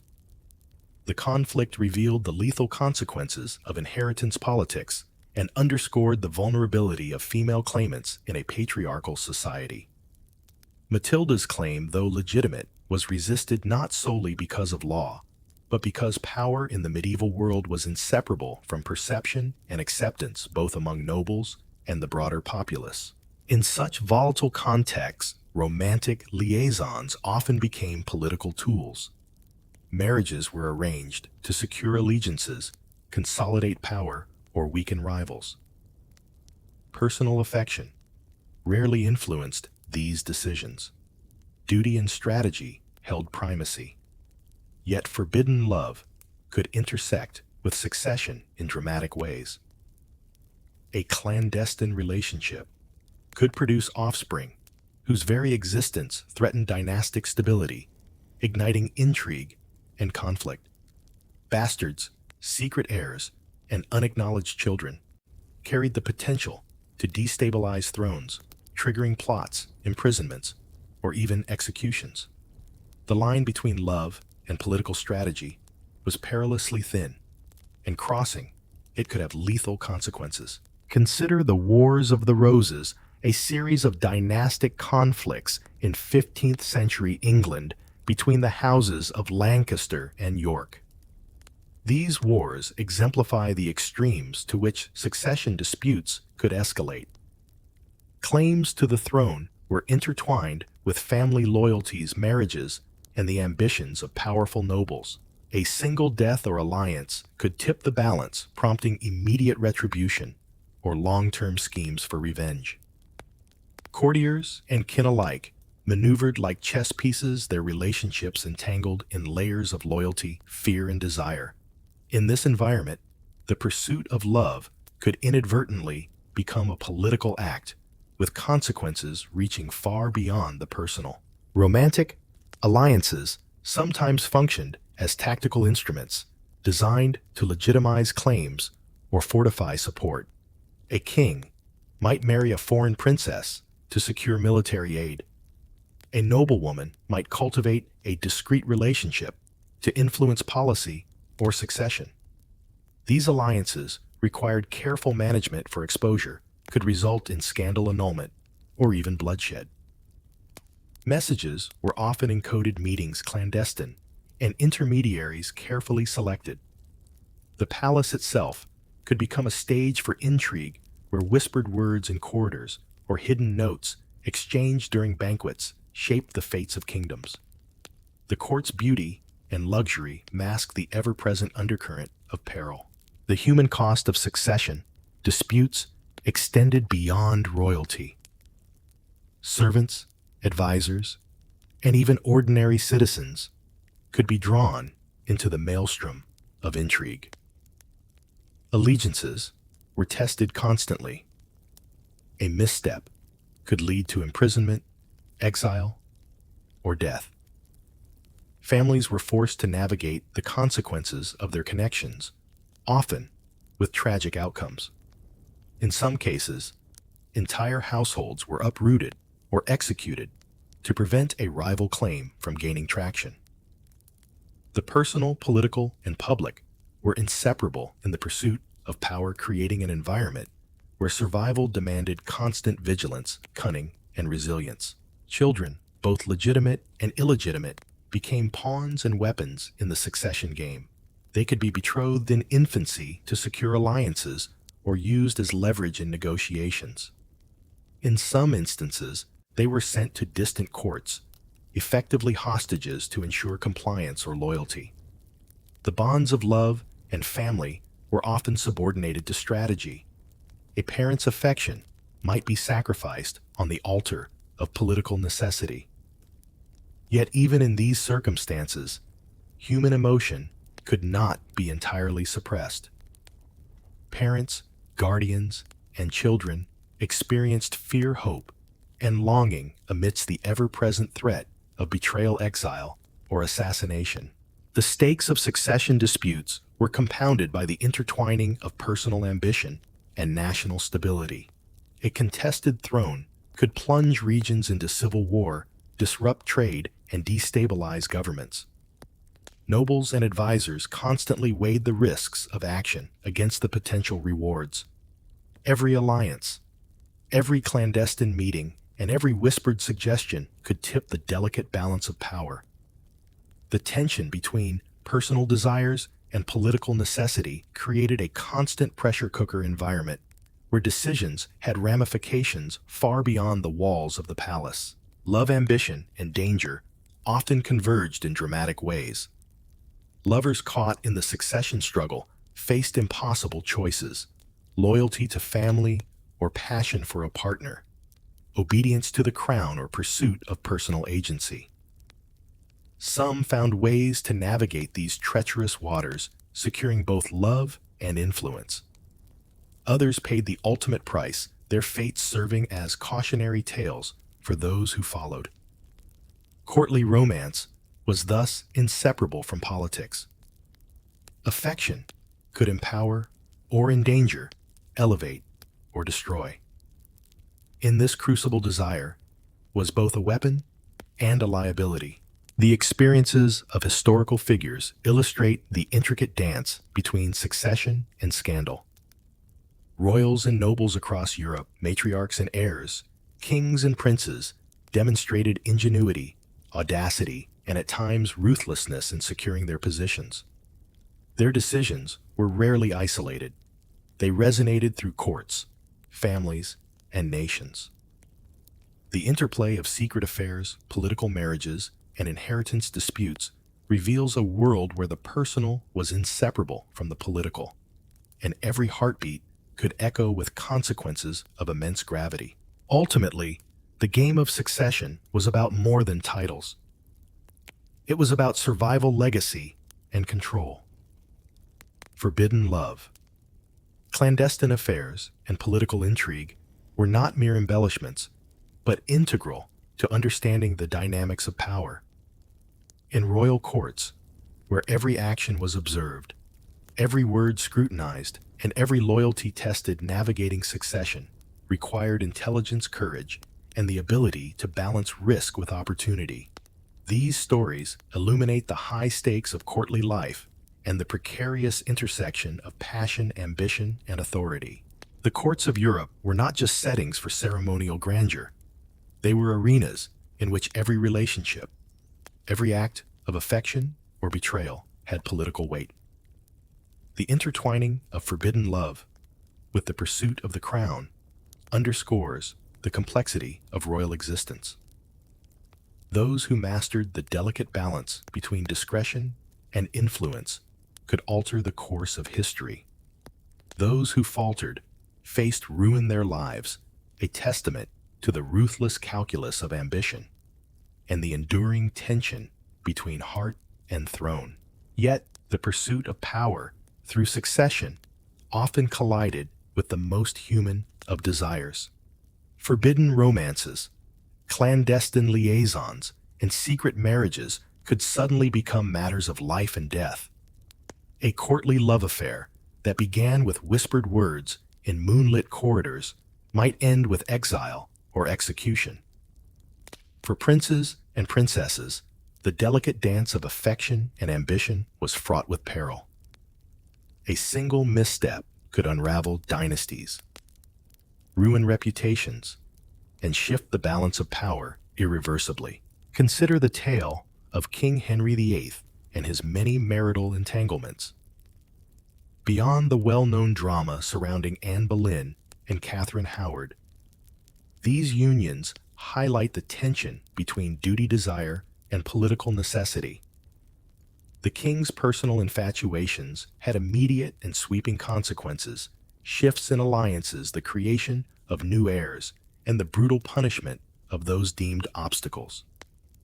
Love and lust were inseparable from governance, illustrating how private passion could dictate public fate. For courtiers, aligning with or against the king's favorites could determine survival or disgrace, loyalty or betrayal. Royal women in particular navigated treacherous waters. Queens and princesses often acted as intermediaries, strategists, and sometimes conspirators. Their influence was subtle, yet formidable. A well-timed favor, a discreet communication, or a covert alliance could determine the outcome of succession disputes. Eleanor of Aquitaine, Isabella of France, and Margaret of Anjou are exemplary figures demonstrating how women exercised agency in arenas often dominated by men. Their romantic and political decisions could shape kingdoms, affect dynasties, and set the stage for rebellion or consolidation of power. The consequences of secret love were not limited to scandal. They frequently sparked wars, insurrections, and coups. Bastards and hidden heirs were potent symbols capable of challenging the legitimacy of reigning monarchs. Throughout Europe, courts feared the sudden appearance of a previously unknown claimant. The existence of an illegitimate child could incite intrigue, trigger alliances among disgruntled nobles, and provoke the wrath of reigning sovereigns. In some cases, rumors alone, real or fabricated, were sufficient to end lives or ignite conflict, underscoring the volatility of royal succession and the lethal stakes of romantic secrecy. Exile was another weapon in the arsenal of dynastic politics. Lovers caught in compromising situations, especially when tied to claims of succession, often found themselves banished from the court. The emotional toll of such enforced separation was immense. Many carried the scars of lost love and the humiliation of displacement, living in liminal spaces between influence and irrelevance. Yet exile also offered a different kind of power. Strategically displaced individuals could gather allies, orchestrate plots, or even return to the court under favorable circumstances. For those attuned to the subtleties of courtly life, distance could become an instrument of influence. Children born from forbidden love were equally complex figures. Their existence could provoke legal and political debates, complicate succession, and create enduring rivalries. A royal bastard, depending on recognition and circumstance, could rise to prominence or face systematic marginalization. Some, like the illegitimate children of Henry VIII, wielded subtle influence behind the scenes, shaping policy or succession through alliances and patronage. Others became pawns in the ongoing struggle for legitimacy, their lives a testament to the intricate entanglement of personal relationships and political imperatives. Intrigue in these courts was rarely straightforward. Messages were encrypted, meetings scheduled under the cover of night, and alliances often shifting. A single act of betrayal could unravel years of careful planning. Trust was a commodity more precious than gold, and suspicion was a constant companion. Courtiers mastered subtlety, employing coded letters, secret symbols, and clandestine signals to communicate intentions. Even then, human error, misinterpretation, or malice could transform careful strategy into catastrophic failure. Love, therefore, was not just a matter of the heart. It was a high-stakes game demanding intelligence, discretion, and courage. Romantic entanglements often intersected with religious and moral imperatives, adding another layer of tension. In many courts, the church wielded considerable influence over marriage legitimacy and inheritance. Papal dispensations, annulments, and excommunications could validate or invalidate unions, turning private affairs into public affairs with political consequences. Courtiers had to navigate these religious landscapes with skill, ensuring that love did not clash with doctrine in a manner that would imperil their social standing or, worse, their lives. The interplay of personal desire, political ambition, and religious oversight created a dynamic of extraordinary complexity. Despite the dangers, forbidden love often persisted. Human desire, even in the shadow of political calculation and lethal consequence, could not be entirely suppressed. Tales of secret rendezvous, hidden correspondences, and daring escapes attest to the enduring power of affection in royal courts. Passion, carefully managed or recklessly expressed, could alter the trajectory of dynasties. These stories remind us that behind the gilded facades of power, rulers and their subjects were profoundly human, driven by longing, fear, and the pursuit of connection. In the end, the tapestry of succession and scandal reveals the intricate interplay between the personal and the political. Forbidden loves, clandestine affairs, and strategic marriages were not trivial diversions. They were instruments through which power was contested and maintained. The human element, the passions, fears, and choices of those involved, remains central to understanding the historical landscape of European courts. These narratives illuminate the enduring tension between duty and desire, and the extraordinary lengths to which individuals would go to protect both. The struggle for succession was inseparable from romance, secrecy, and intrigue.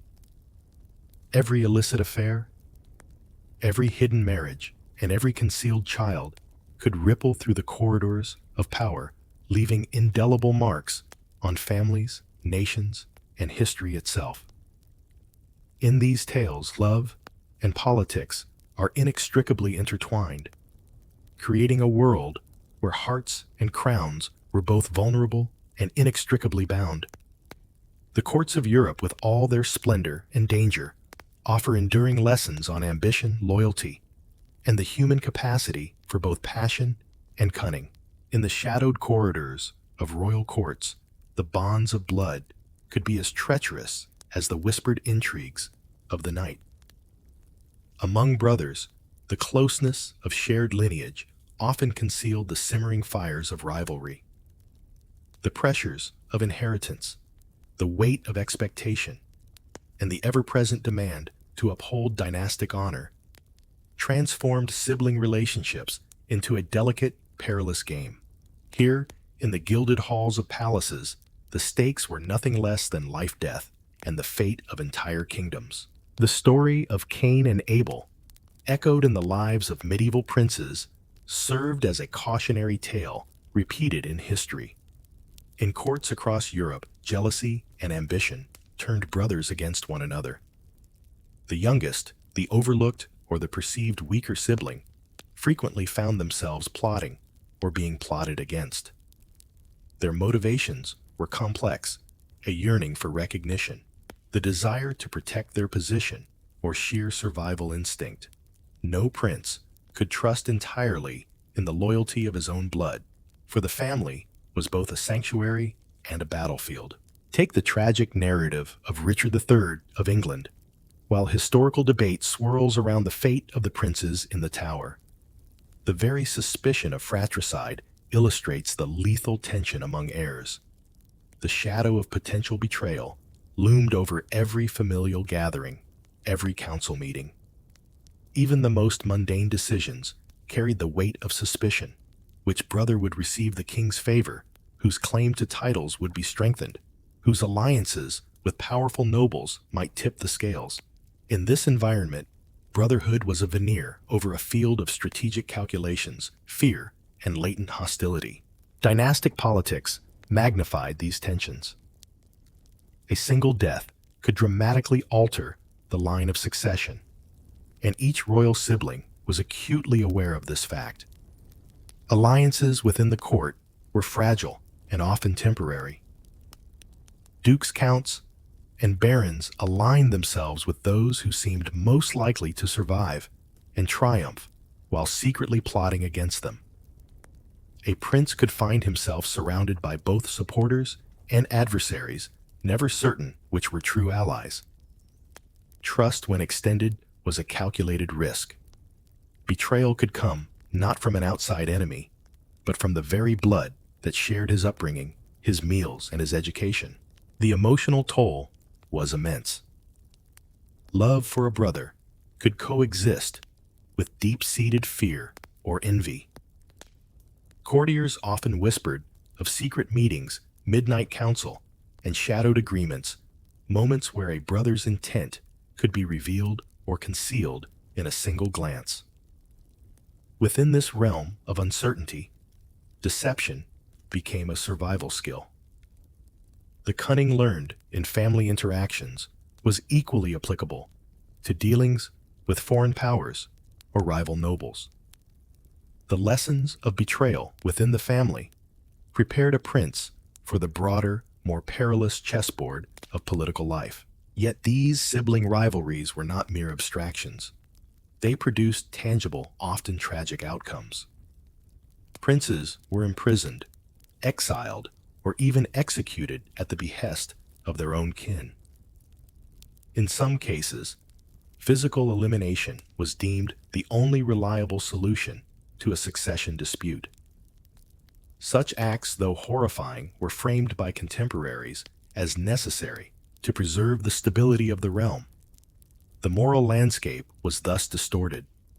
Fratricide could be justified as political prudence, while familial affection could be construed as weakness or compromise. In this world, survival demanded a careful balance between loyalty and self-interest.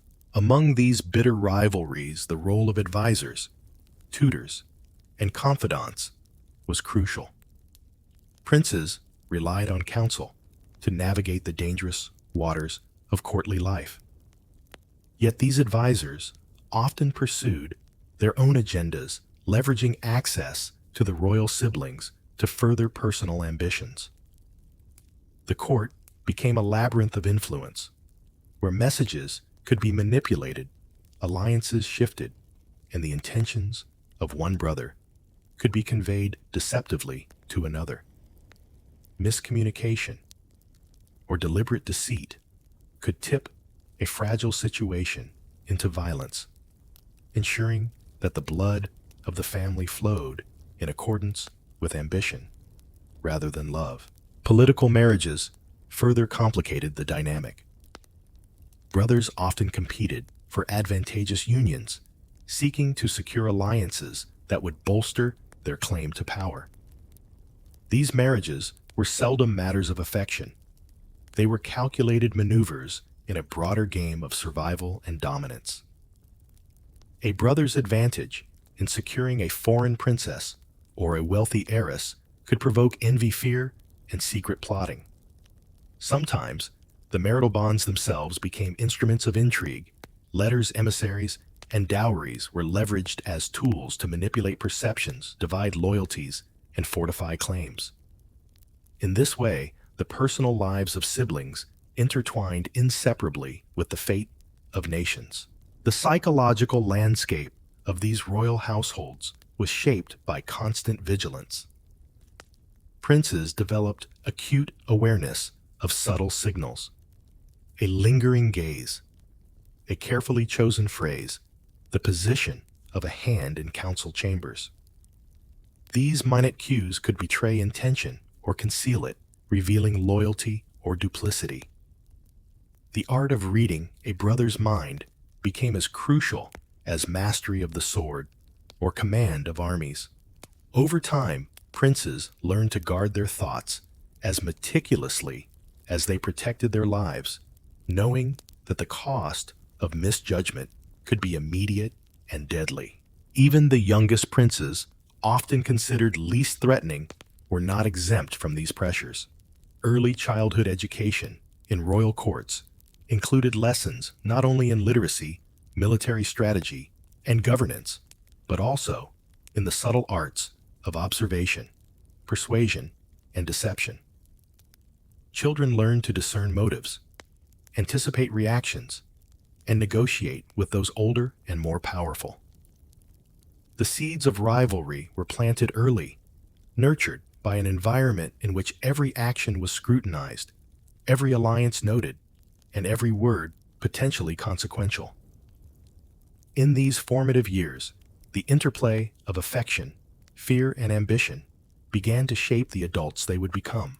Despite the perils, bonds between brothers could be genuine, fleeting though they often were. Moments of shared joy, camaraderie in hunting parties, or private laughter in hidden chambers reminded princes that family, however perilous, could also offer refuge.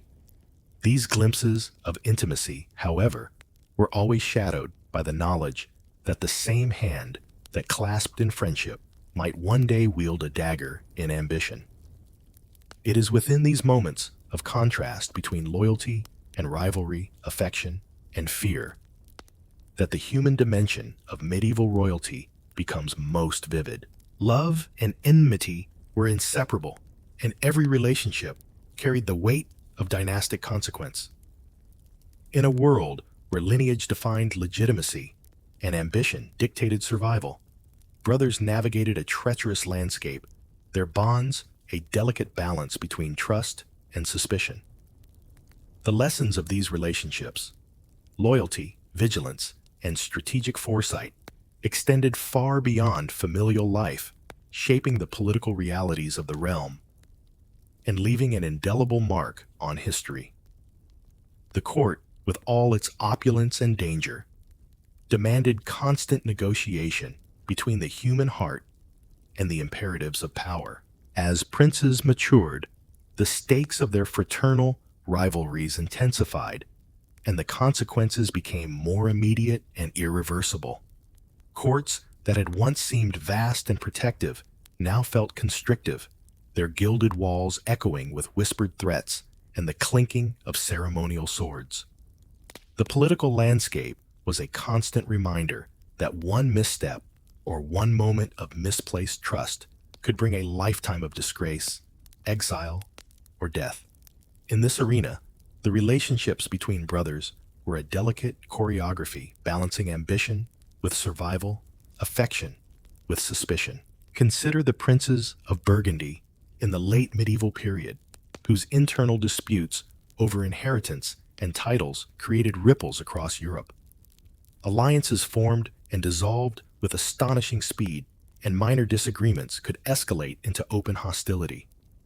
The consequences were not limited to the royal household. Entire regions could be drawn into the orbit of familial discord. Peasants, knights, and minor nobility found themselves entangled in battles that were at their core. Disputes between brothers competing for influence, favor, and dominion. These conflicts demonstrated that the personal and political were inseparable, and that the bonds of blood were as dangerous as they were binding. In some instances, the tension between brothers led to outright rebellion. Younger or marginalized princes occasionally sought support from foreign powers, cultivating secret alliances to challenge the reigning heir. Such betrayals were fraught with peril. Success could elevate them to unprecedented power, while failure almost always meant execution or permanent exile. The court itself became a minefield, with courtiers, advisors, and mercenaries acting as both enforcers and informants. Every gesture, every word, and every expression could be interpreted as either loyalty or betrayal, leaving princes in a perpetual state of vigilance and strategy. The interplay between love and rivalry often manifested in public ceremonies as well as private councils. Feasts, tournaments, and religious observances were stages on which the dynamics of power were subtly displayed. A glance at a favored consort, the seating arrangement at a table, or the allocation of ceremonial honors could ignite jealousy and deepen mistrust. Brothers watched each other closely, assessing not only immediate threats, but long-term implications for succession, prestige, and influence. In these ceremonial theaters, diplomacy, psychology, and familial politics merged into a high-stakes performance where the smallest miscalculation could have deadly consequences. Yet, even in this environment of tension and competition, there were instances of profound loyalty and collaboration. Brothers sometimes united against external threats, recognizing that their collective survival depended on presenting a unified front to enemies both foreign and domestic. These alliances, however, were inherently fragile, often contingent upon the shifting sands of courtly favor and political expediency. Temporary cooperation could coexist with enduring suspicion, as each prince remained acutely aware that today's ally might be tomorrow's adversary. The duality of cooperation and rivalry defined the essence of sibling relations in medieval courts. The influence of maternal figures, tutors, and advisors further complicated these relationships. Mothers often acted as protectors and negotiators for their sons, striving to secure favorable positions within the court while managing rivalries. Tutors and counselors instilled lessons in strategy, governance, and diplomacy, teaching princes to read character, anticipate motives, and manipulate perception. Their guidance could reinforce bonds of trust or exacerbate rivalry, depending on loyalties and personal ambitions. The court became a complex ecosystem in which familial, political, and personal interests were perpetually intertwined. Marriage arrangements also played a pivotal role in shaping these dynamics. Dynastic unions were not only political tools, but also strategic instruments in the delicate calculus of sibling rivalry. A brother's advantage in securing a politically advantageous marriage could elevate him in the hierarchy of power and incite envy. Dowries, territories, and foreign alliances were all leveraged in the subtle contest for influence, and princes were keenly aware of the ways in which matrimonial ties could alter the balance of power within the family. Each union was a potential catalyst for both loyalty and conflict, a reminder that the personal and political were inseparable in medieval royalty. The psychological pressures on princes were immense. Constant surveillance, calculated interactions, and the anticipation of betrayal created an environment of heightened anxiety and perpetual alertness. Even leisure activities, hunting, falconry, or private walks in palace gardens were opportunities for observation and assessment.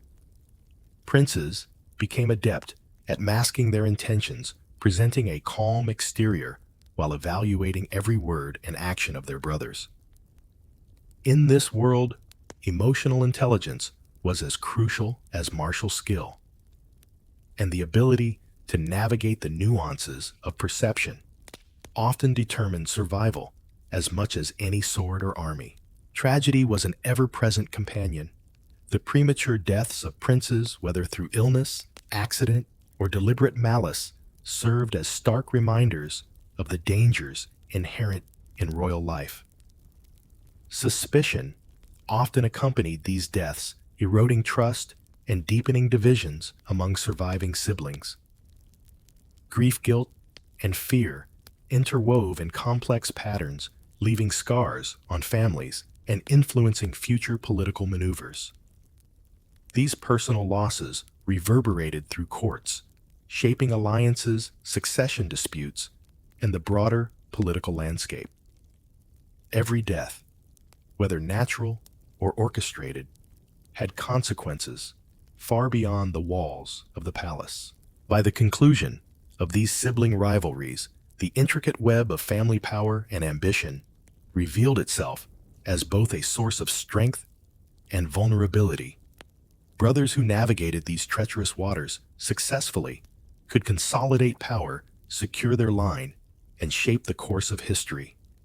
Those who failed often became cautionary tales, their fates recounted in whispered legends and chronicled histories, reminding future generations of the precarious balance between loyalty and ambition. The duality of affection and enmity, cooperation and conflict defined the very essence of medieval princely life. In the courts of Europe, the lessons of brotherhood were manifold. They taught vigilance and cunning, the strategic use of alliances, and the harsh realities of power. They demonstrated that family could be both a sanctuary and a battlefield, a source of comfort and a site of danger. For the princes of the medieval era, understanding and navigating these relationships was not optional. It was a necessity. The delicate dance of rivalry and alliance, affection and suspicion would shape not only their personal destinies, but also the fate of kingdoms. In the shadows of palaces and castles, the lives of brothers illuminated the broader truths of medieval power. Survival required vigilance.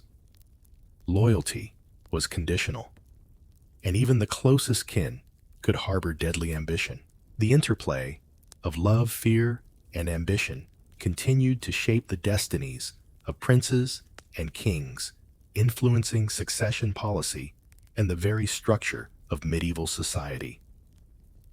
These stories remind us that the human heart, in all its complexity, is inseparable from the corridors of power, and that in the gilded world of royal courts, brotherhood was as fragile and perilous as the thrones they sought to inherit. In the hushed corridors of medieval cathedrals and the shadowed halls of palaces, religion was more than faith. It was a tool, a weapon, and a veil behind which power was exercised with exquisite precision. The Church, omnipresent and omnipotent, shaped not only the spiritual lives of kings and queens, but also the political landscape of Europe. Popes, cardinals, and bishops were not merely advisors. They were arbiters of legitimacy, manipulators of alliances, and enforcers of moral law that could be bent or broken when expedience demanded. For princes and monarchs, navigating this ecclesiastical web was as crucial as mastering the art of warfare or courtly diplomacy. Consider the delicate balance of a king whose legitimacy hinged on the church's favor. A monarch could wage war, expand territories, or solidify alliances, yet if the pope or his bishops withdrew their support, that king's crown might feel unbearably light, poised to topple with the slightest political gust. Religious approval, or its withdrawal, was both sword and shield, blessing and curse. A declaration of excommunication could isolate a ruler, turning allies into adversaries and subjects into rebels. Conversely, a well-timed papal endorsement could silence dissent and sanctify acts that might otherwise provoke outrage.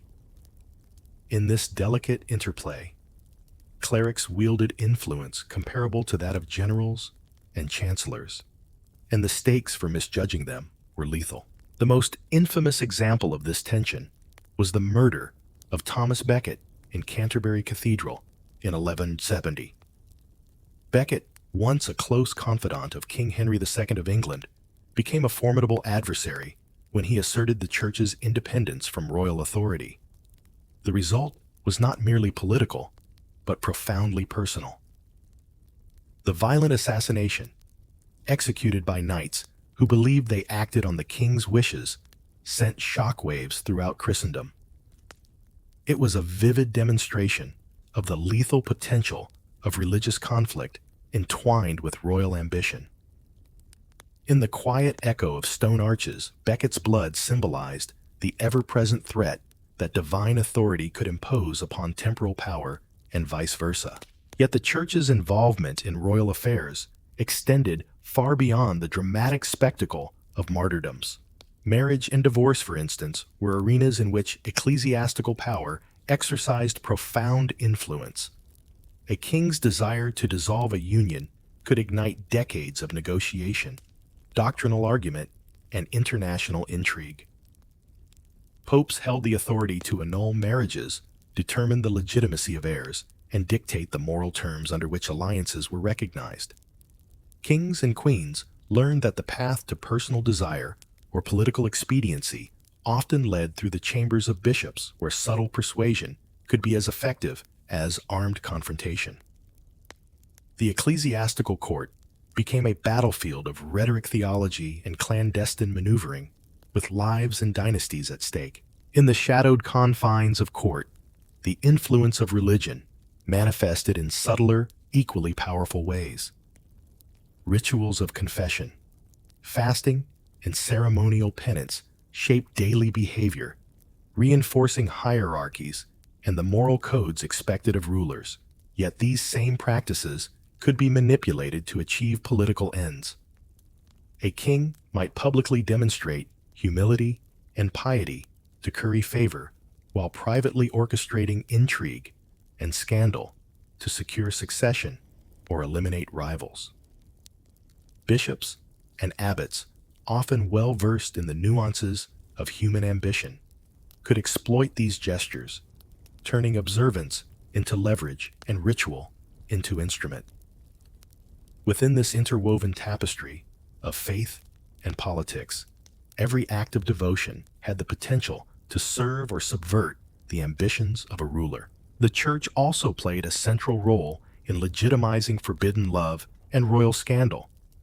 Clerical approval could sanctify unions that consolidated power, while condemnation could stigmatize relationships that threatened dynastic stability. In cases where a royal affair became politically inconvenient, the threat of excommunication or interdict loomed, casting both ruler and court into spiritual and social peril. Yet paradoxically, these same religious structures provided cover for clandestine liaisons. Confessors could act as confidants abbeys, as refugees, and canon law as both shield and sword. The interplay of sin and sanctioned secrecy and authority created a courtly dance in which love, desire, and ambition collided under the watchful eyes of God's representatives. The assassination of Thomas Becket also underscored a critical lesson. The church's authority was not monolithic. Factions within the ecclesiastical hierarchy pursued competing interests, aligning with different royal parties and influencing outcomes in unpredictable ways. Cardinals and bishops cultivated patronage networks, exercised judicial powers, and negotiated alliances with foreign courts. They were actors in a theater of intrigue, capable of elevating one claimant and undermining another. For monarchs and princes, the court was as much a place of theological strategy as it was a site of political negotiation. Misjudging a cleric's ambition or allegiance could prove fatal, as often as failing to recognize a brother's envy or a noble's ambition. Religious ideology also intertwined with the perception of divine right, shaping both the self-conception of rulers and the loyalty of their subjects. Kings often portrayed themselves as God's appointed agents on earth, tasked with enforcing order, justice, and piety. This belief conferred both moral authority and justification for acts of extreme severity, whether in matters of succession, punishment, or warfare. Subjects in turn internalized this hierarchy, understanding obedience as not merely political expedience, but spiritual duty. Yet the closer one examined the lives of monarchs, the more evident the tensions between divine mandate and human desire became. The church could legitimize or condemn support or restrain in a delicate negotiation that defined the contours of medieval power. Even in matters of forbidden love, the influence of the church was profound. Lovers seeking union, recognition, or protection often found themselves navigating canon law and clerical oversight. Secret marriages might be performed under the guidance of sympathetic priests. Annulments could be negotiated to remove inconvenient heirs. Penances could be leveraged to enforce obedience. For royals, understanding ecclesiastical politics was essential not only for personal gratification, but also for preserving dynastic integrity. The lines between moral duty, legal authority, and political necessity blurred, creating a courtly landscape where love scandal and faith were inseparably entwined. Intrigue often extended beyond the palace into regional and international politics, with religious endorsement functioning as both validation and weapon. Monarchs courted alliances with ecclesiastical authorities to legitimize military campaigns, enforce treaties, or secure loyalty from vassals. Conversely, the threat of clerical intervention could disrupt entire campaigns, delegitimize conquests, and destabilize realms. In this high-stakes environment, princes and kings learned to weigh their every move, considering not only temporal consequences, but spiritual ones. Success depended on understanding not merely the desires of men, but the perceived will of God as mediated by those in sacred office. By the end of these narratives, it becomes clear that religion in the medieval court was neither benign nor purely ceremonial. It was an active, dynamic force that shaped destinies, influenced hearts, and determined fates. The interplay of piety, ambition, and secrecy created a unique theater in which rulers navigated both divine and mortal challenges. Love, power, scandal, and faith collided continuously, each influencing the other in unpredictable and sometimes catastrophic ways. For those who understood its mechanisms, the church could serve as a powerful ally. For those who misjudged its authority, it could become an inexorable adversary. Kings and queens, lovers and rivals, all acted within a framework defined by faith and its enforcers.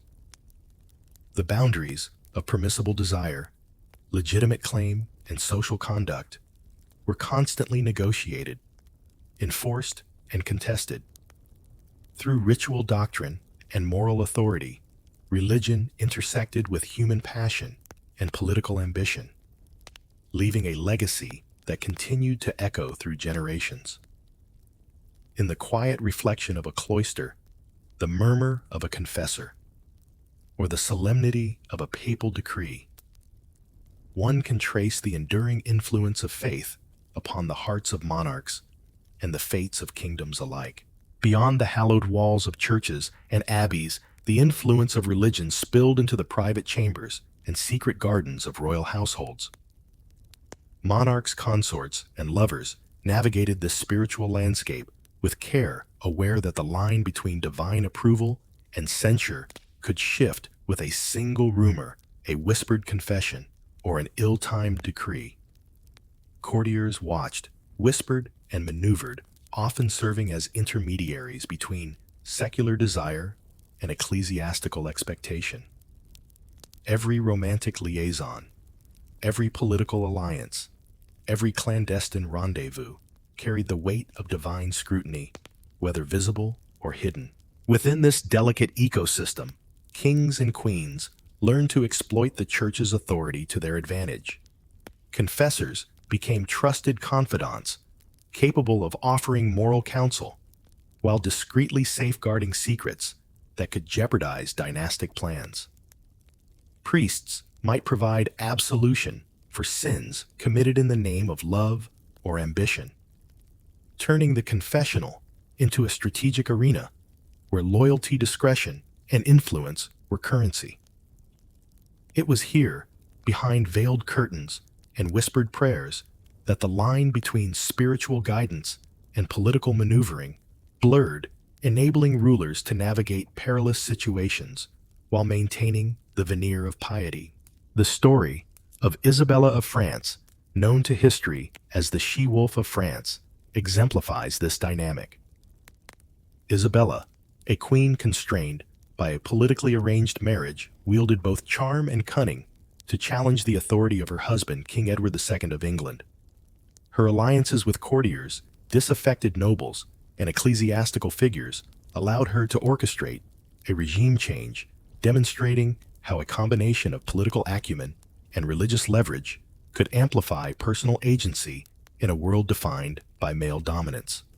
Through calculated alliances, Isabella exploited the church's influence over legitimacy, inheritance, and moral authority, transforming her own ambitions into tangible political power. Similarly, the role of the church in sanctioning or obstructing romantic unions profoundly shaped the fates of rulers and lovers alike. Papal dispensations were often required to marry within prohibited degrees of kinship, and the denial or granting of such permissions could make or break dynasties.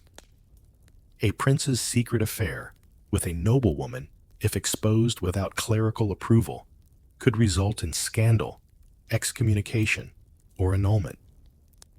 Conversely, strategic religious endorsements could legitimize previously illicit relationships, allowing love to persist under the protective aegis of divine authority.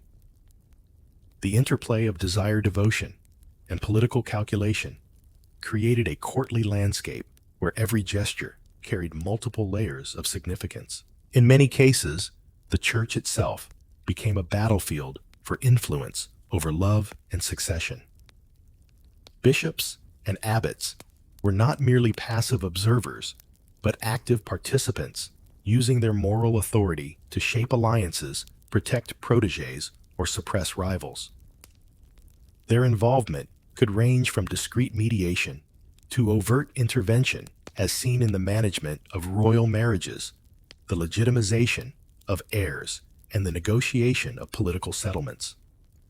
Through this intricate web, clerics wielded a subtle yet profound power, mediating the tension between private passion and public duty, and occasionally tipping the balance of history in favor of one royal faction over another. The impact of religion extended to the enforcement of moral norms that constrained and guided royal behavior. Forbidden love, adultery, and scandal were often policed not only by courtly etiquette, but by ecclesiastical law. Offenders risked excommunication penance or social ostracism, while families and allies could be drawn into disputes over honor and legitimacy.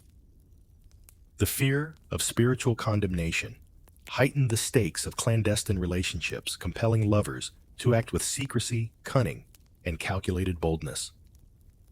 This tension between desire and duty, sin and sanction, infused the courts with drama and suspense, creating narratives as compelling as the grand political maneuvers themselves. Amidst these pressures, women in particular demonstrated remarkable agency, navigating a patriarchal world through alliances with clerics, subtle manipulation, and strategic displays of virtue or vice. Queens, consorts, and noblewomen often acted as intermediaries, using their intimate knowledge of courtly and ecclesiastical networks to protect lovers, advance heirs, or influence succession. Their influence, though often exercised in the shadows, shaped the political and emotional landscape of the court, revealing a dimension of power that was at once personal, relational, and deeply strategic. In doing so, they redefined the boundaries of female agency in a male-dominated hierarchy. Even the most secretive love affairs could ripple outward, affecting alliances, succession, and international relations. A clandestine union might threaten the legitimacy of heirs, provoke civil unrest, or destabilize alliances with foreign powers. Diplomatic correspondences, marriage treaties, and papal letters became instruments through which the fates of lovers, monarchs, and nations were intertwined. Religious authorities mediated these interactions, offering guidance, permission, or threats, their influence extending far beyond spiritual counsel into the realm of realpolitik. In this sense, the church was both a sanctuary and a stage, hosting acts of devotion, desire, and intrigue that shaped the trajectory of kingdoms.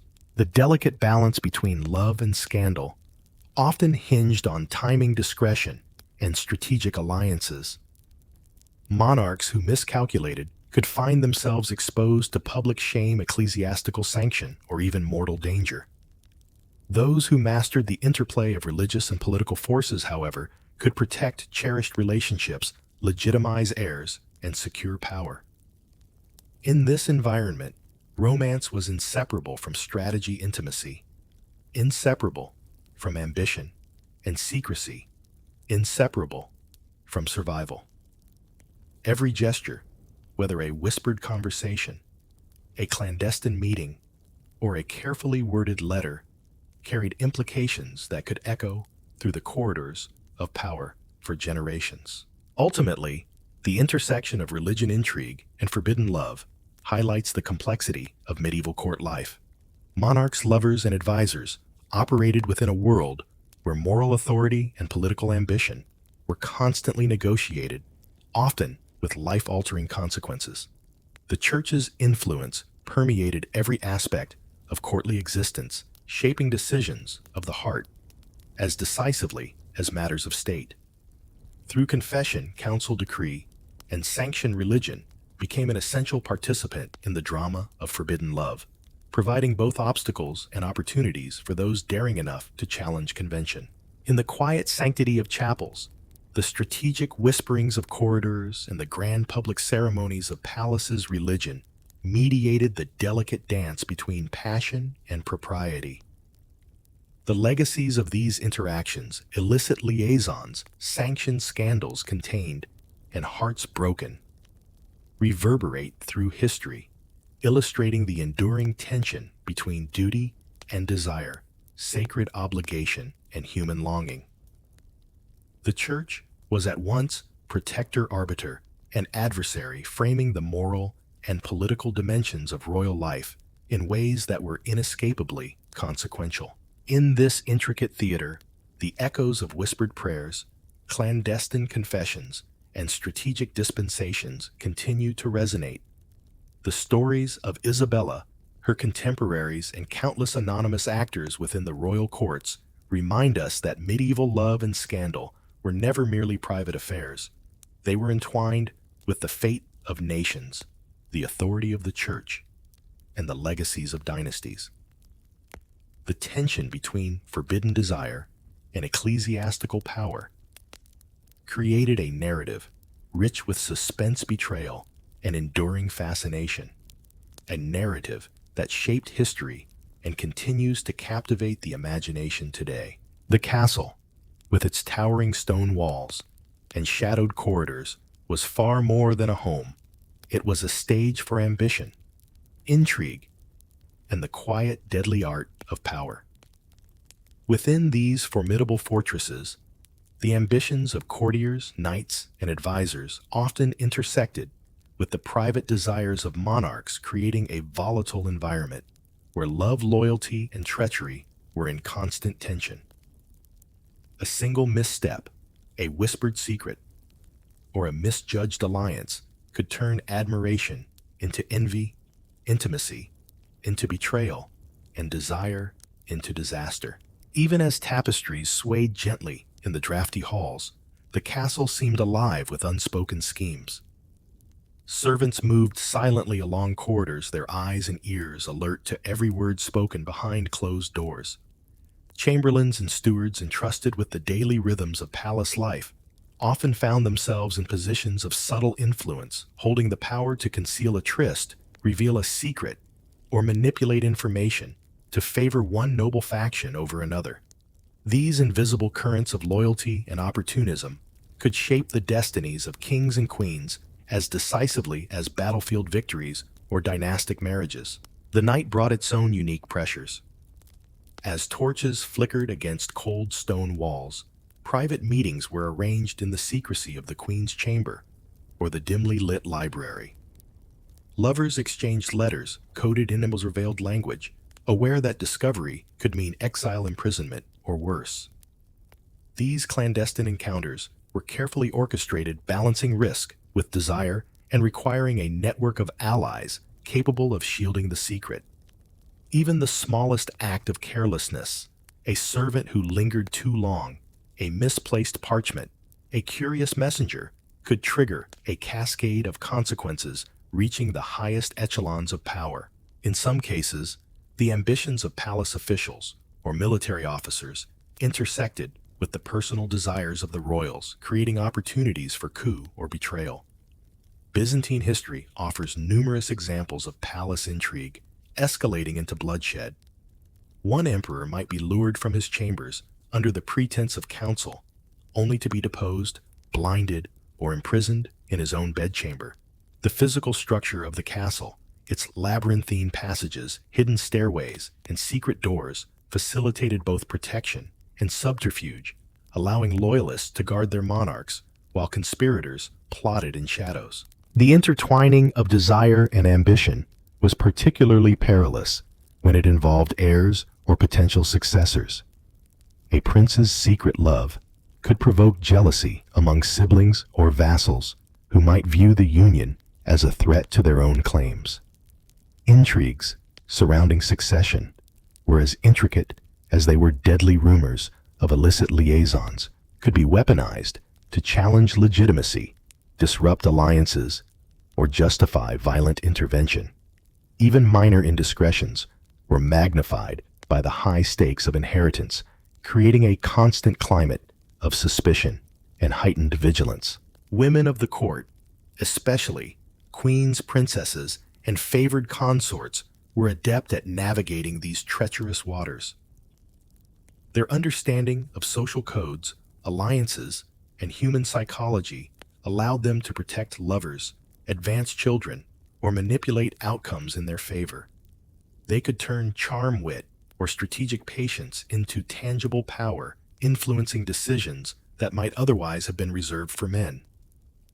These women were both participants and orchestrators, blending personal desire with political calculation in ways that were subtle, sophisticated, and often overlooked in historical accounts. Every palace scandal had a ripple effect. An illicit love affair could spark quarrels between noble families, disrupt diplomatic marriages, or provoke military action in distant lands.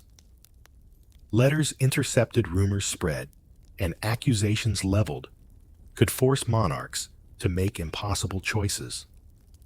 Protect a lover at the risk of destabilizing the court, or betray a confidant to maintain political legitimacy. The intertwining of private passion with public responsibility ensured that the consequences of personal actions extended far beyond the castle walls, affecting entire regions and sometimes the course of history itself. In these shadowed corridors, loyalty was a currency measured in subtle gestures. Courtiers and advisors often had to decide whether to report or conceal, to act for their own advancement or for the survival of those they served. Trust was fragile. Betrayal could come from the most unexpected quarter, a trusted chamberlain, a loyal knight, or a beloved companion. The psychology of the castle demanded constant vigilance, and the most successful players were those who could anticipate the desires, fears, and ambitions of others with precision and discretion. The very architecture of castles reflected the tension between intimacy and exposure. Private chambers were carefully shielded from view. Secret passages allowed covert movement, and hidden alcoves provided spaces for lovers to meet unseen.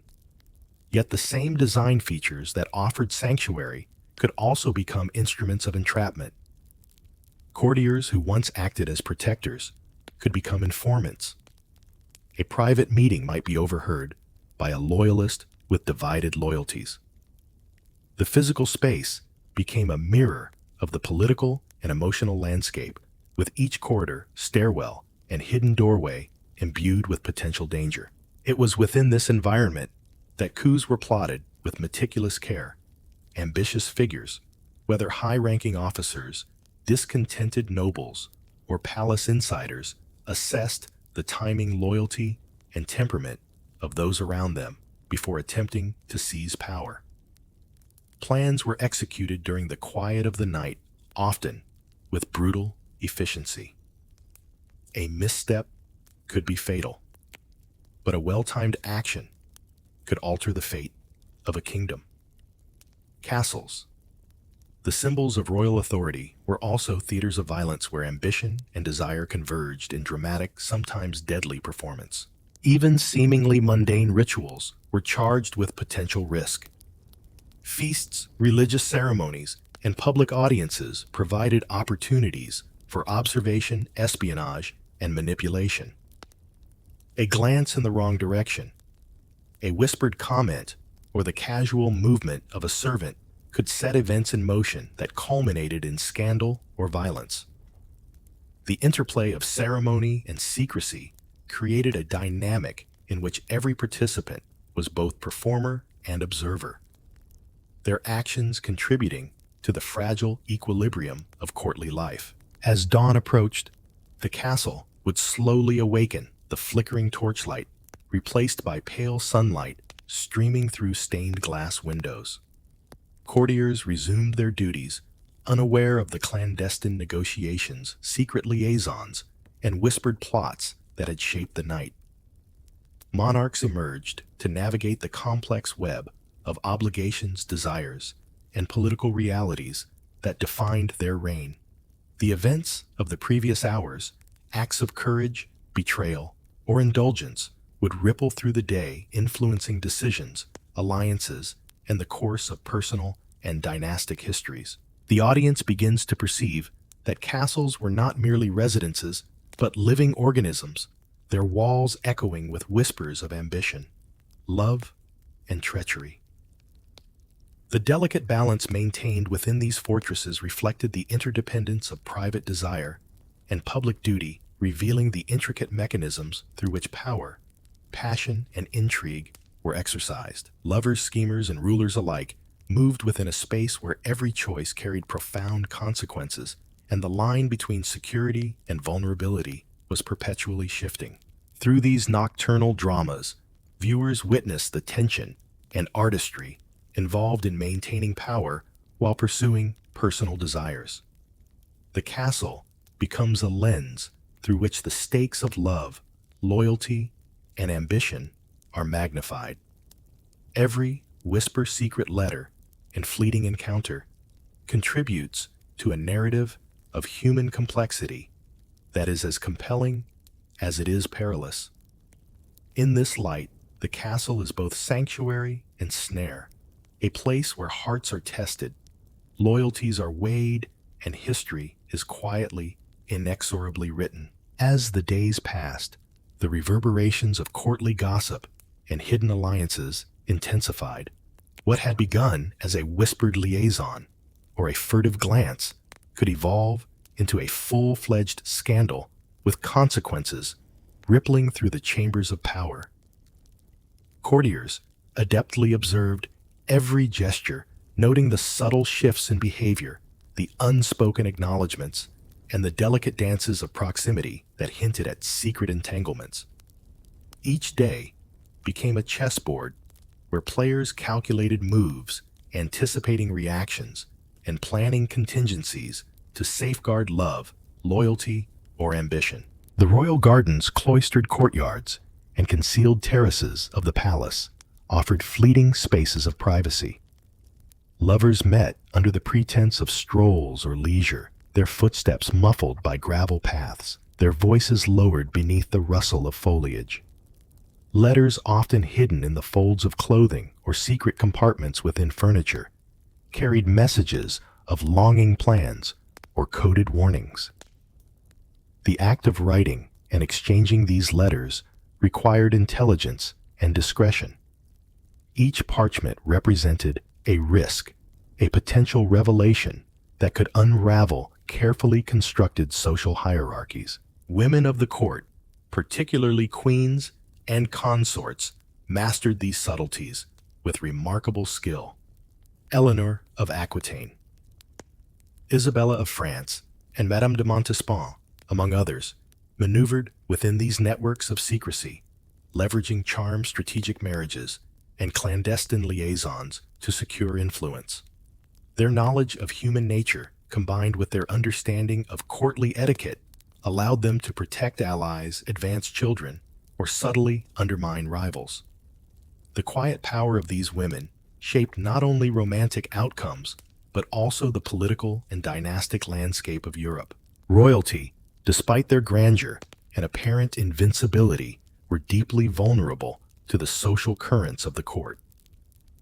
A king's favor could protect a lover for a time, but shifting alliances, jealous nobles, or the slightest miscalculation could lead to exposure, humiliation, or tragedy. Princes and princesses, though often less powerful, could become pawns in intricate games, their personal desires subordinated to political necessity. Even monarchs occasionally found their hearts ensnared by emotions that jeopardized alliances, treaties, or the delicate balance between crown and kingdom. The architecture of the palace itself contributed to the dynamics of secrecy and exposure. Hidden staircases, private galleries, and secluded chambers offered the means to elude the watchful eyes of guards and servants. Yet the same structures could betray them. A misplaced key, a curious servant, or a subtle crack in a wall could render a private meeting public. Courtiers learned to navigate these physical spaces with the same cunning they employed in their social interactions, transforming every corridor and passage into a stage for strategy and subtlety. Religious observances and courtly ceremonies meant to convey grandeur and piety also became arenas for intrigue. Weddings, banquets, and festivals offered cover for discreet communications and encounters. A toast raised at the right moment, a shared smile across the hall, or a seemingly innocent brush of the hand could convey volumes. The court operated on multiple layers of meaning, where every action could be read as affection, alliance, or animosity, depending on context, observer, and timing. Knowledge of these nuances was essential for survival, love, and influence. In some instances, scandalous liaisons led to exile, imprisonment, or worse. Royal lovers who defied political or social norms risked losing titles, lands, or life itself. The delicate equilibrium between personal desire and public duty was constantly tested, and those who failed often did so spectacularly. Yet even amid danger, courage and cunning allowed some to navigate treacherous waters, their stories later recounted as cautionary tales or romantic legends immortalized in courtly chronicles and historical records. The interplay of love, ambition, and secrecy also extended to illegitimate children. Bastards. Whether the result of an illicit affair or a politically inconvenient marriage presented challenges to dynastic planning. Their existence could provoke conflict, provoke succession crises, or be used as leverage in negotiations. Monarchs and courtiers alike engaged in delicate management of these children, concealing identities, arranging marriages, or strategically placing them in monasteries or distant courts. Each decision carried the weight of both political and emotional consequence, illustrating the intricate entanglement of desire and power. Even the simplest acts of intimacy were fraught with complexity. A stolen kiss, a whispered confession, or a clandestine embrace could ignite jealousy, provoke retaliation, or inspire loyalty. The emotional landscape of the court was as treacherous as the physical one. Every connection could be a weapon or a shield. Every alliance a potential catalyst for either triumph or ruin. Courtly etiquette, personal charm, and an acute awareness of shifting allegiances became vital tools as essential as swords and armor in protecting both love and life. As years passed, the accumulation of secrets and alliances shaped not only individual fates, but the very character of the monarchy. Royal households became repositories of unspoken agreements, discreet favors, and hidden betrayals. Political maneuvering intertwined with romantic pursuits, creating an intricate web that could either support or destroy a reign. History would often remember the victories and losses of monarchs, but it was within these private hidden spaces that the subtler battles were fought. Battles of influence, desire, and survival. Ultimately, the court was a microcosm of the human condition. Ambition, desire, loyalty, and fear coexisted, intertwined and sometimes in conflict. The drama of forbidden love, the quiet manipulations of power, and the careful orchestration of relationships revealed a world where every heart and every action mattered. These stories of passion and intrigue, often concealed from public view, offer a lens into the delicate interplay between personal desire and the responsibilities of crown and kingdom. Through these chronicles, the viewer understands that the court was not merely a backdrop for history, but an active participant in shaping it. Love and scandal, secrecy and strategy, loyalty and betrayal, all contributed to the unfolding narrative of royal life. Within the stone walls of castles and palaces, history was not only made by armies and treaties, but by the subtle, decisive acts of those who navigated the dangerous terrain of hearts and ambition. The echoes of these secret networks lingered long after lovers were parted, exiles were dispatched, and scandals faded from immediate memory. They shaped the decisions of monarchs, influenced succession, and in subtle ways determined the course of nations. The interplay between private desire and public duty revealed the complexities of human nature and governance alike, offering timeless lessons on the cost and power of secrecy, love, and ambition. In the labyrinthine corridors of European palaces, where stone walls absorbed whispered secrets and candlelight flickered across tapestries, the machinery of espionage quietly hummed. The court was not merely a place of ceremony and feasting. It was a theater of observation, deception, and hidden messages. Spies, informants, and secret networks moved unseen, carrying knowledge as dangerous as any sword. Every glance, every casual remark could be reported. Every gesture could signal allegiance or betrayal. In such a world, the power of information equaled the power of armies, and those who mastered it could shift the balance of influence with a single revelation. Royal households employed these clandestine actors with care and precision. Trusted servants might deliver letters hidden in hollowed candlesticks, while courtiers with sharp minds and nimble fingers decoded messages written in ciphers or obscure languages. Even seemingly trivial details, a brooch worn on a certain side, a slip of the tongue, a favored seating arrangement at a banquet could convey instructions or warnings. Knowledge became currency, and secrecy was a shield. Lovers and rivals alike found themselves entangled in a web where the smallest misstep could expose the most private feelings or the most carefully guarded plots. This shadow network extended beyond the walls of the palace. Diplomatic envoys, merchants, and clergy were often recruited as informants, their mobility and access invaluable. A foreign ambassador could report not only political decisions, but also subtle tensions between spouses, whispered intrigues among siblings, or the clandestine movements of a favored paramour.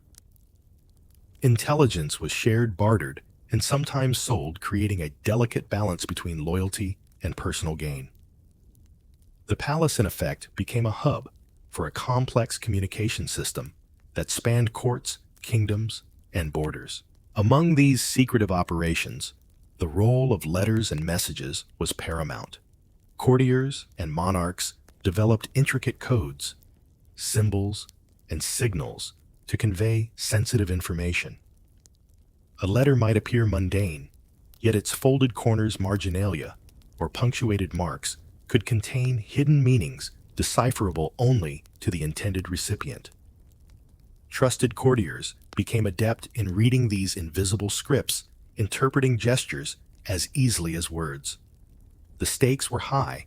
A misinterpreted message could lead to scandal, political fallout, or even execution. Spies were not limited to the lowly or obscure. Nobles themselves participated in covert observation. Ambitious cousins, overlooked heirs, or disgruntled allies might serve as eyes and ears, passing knowledge up or down the chain of influence. Their motives were diverse. Some sought favor, others revenge, and a few were driven purely by curiosity or personal amusement. In a palace where appearances were meticulously curated, understanding the intentions behind a smile or a curt bow became a matter of survival. Every detail could hint at loyalty, desire, or conspiracy. Courtly intrigue often intersected with matters of love, as secret networks allowed hidden romances to flourish or be exposed. Lovers communicated through intermediaries using code words and signals to arrange meetings or convey messages. A mere glance across a crowded hall might confirm a rendezvous, while a seemingly innocent exchange of flowers or gifts could mask a labyrinth of intentions. The surveillance within the court created both opportunity and peril, allowing passion to exist, but always under the threat of discovery. The tension between secrecy and desire defined the rhythm of courtly life. The monarchy itself relied heavily on these networks to maintain stability. Kings and queens depended on intelligence not only to anticipate threats from rivals, but also to manage internal relationships. Knowledge of a noble's secret liaison, a courtesan's influence, or a rival faction's plans could allow the monarch to preempt dissent or manipulate alliances. The delicate interplay of information and power underscored the vulnerabilities of royal authority. While sovereigns appeared absolute, their control often depended on the unseen vigilance of spies, the discretion of confidants, and the careful orchestration of intelligence. International relations further complicated these secret networks. Marriages between royal families, treaties, and alliances were all arenas where espionage thrived. Foreign courts employed their own spies to monitor potential shifts in allegiance, to track romantic entanglements that might influence succession, or to uncover secret plots. Diplomacy was rarely transparent. It was conducted through layers of interpretation, subtle threats, and carefully timed disclosures. Information could be weaponized as readily as armies, and a single revelation could topple reputations, destabilize kingdoms, or spark wars. Within the court, suspicion was both a protective measure and a constant source of tension. Nobles and monarchs alike were vigilant, aware that even trusted friends might betray them. Every whisper of a scandal, every rumor of a secret affair was examined critically. Loyalty was tested repeatedly, and the fear of exposure compelled individuals to act with caution. In this climate, alliances were fluid, friendships fragile, and the boundaries between love, loyalty, and treachery blurred. The court was a world where perception often mattered more than reality, where knowing or pretending to know could determine survival. The instruments of espionage themselves were ingenious and varied. Secret compartments, false panels, and hollow objects concealed letters or small tokens. Invisible inks coded symbols, and prearranged signals conveyed instructions or intelligence. Observers watched from hidden galleries, listened through walls, and noted patterns of behavior that might escape the casual eye. Every innovation in communication, from subtle gestures to elaborate ciphers, reflected the creativity born of necessity. In the high-stakes world of royal courts, imagination and cunning were as essential as loyalty and courage. Perhaps most striking was the human cost of these secret networks. Lives could be destroyed by a single disclosure, careers ruined by a misunderstood message, and families torn apart by betrayal. The tension between ambition and discretion created a psychological landscape fraught with anxiety, calculation, and constant vigilance. Lovers, conspirators, and loyal subjects alike navigated this terrain, balancing affection and ambition against the omnipresent threat of discovery. In this intricate web of secrecy, human emotion, desire, fear, jealousy, and devotion became both tool and weapon. Ultimately, the courtly networks of spies and informants shaped the course of history in subtle but profound ways. Decisions regarding succession, marriage, diplomacy, and even daily life were influenced by the flow of information. Love and scandal intertwined with politics, creating an environment in which every act carried layers of significance. The stories of these secret networks reveal a realm where human ingenuity, ambition, and emotion were inextricably linked, demonstrating that history is often determined not only by armies and laws, but by whispers in shadowed corridors. Within these halls of power, one sees a court alive with hidden purpose and quiet maneuvering. A stolen glance, a carefully worded letter, or the sudden arrival of an unexpected visitor could alter fates and change alliances. The court's intricate networks of spies, messengers, and observant nobles created a landscape where knowledge was power, secrecy a necessity, and every heart and mind a potential instrument in the game of influence. The interplay between secrecy and desire shaped the lives of monarchs and subjects alike, leaving a legacy of intrigue that echoes through the annals of history. Beyond the immediate walls of the palace, these secret networks stretched into towns, cities, and even distant courts.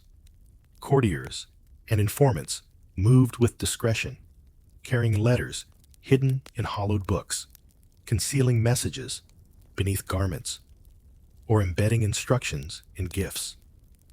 The movement of information was as deliberate as it was invisible, a silent tide shaping alliances and rivalries alike.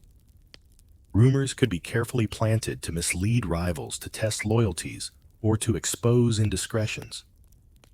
In a society where reputation was currency, controlling the narrative became as crucial as controlling armies. The tension between personal desire and political necessity was magnified by these networks.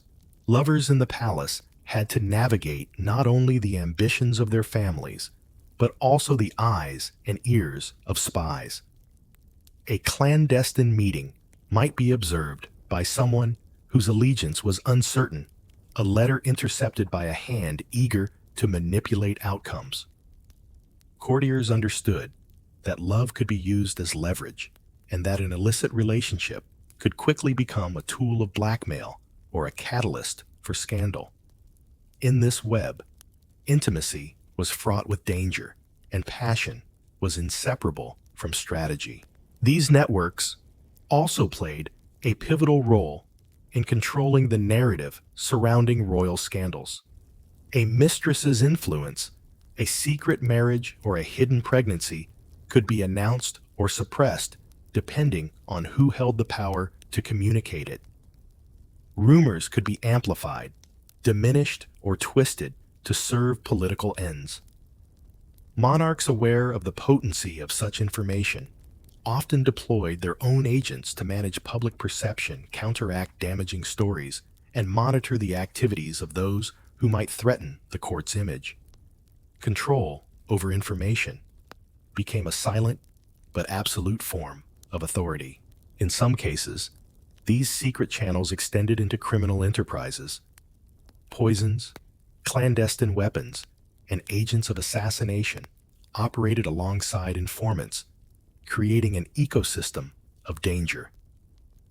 The same courtiers who delivered messages might also serve as facilitators for darker schemes, blending espionage with direct action.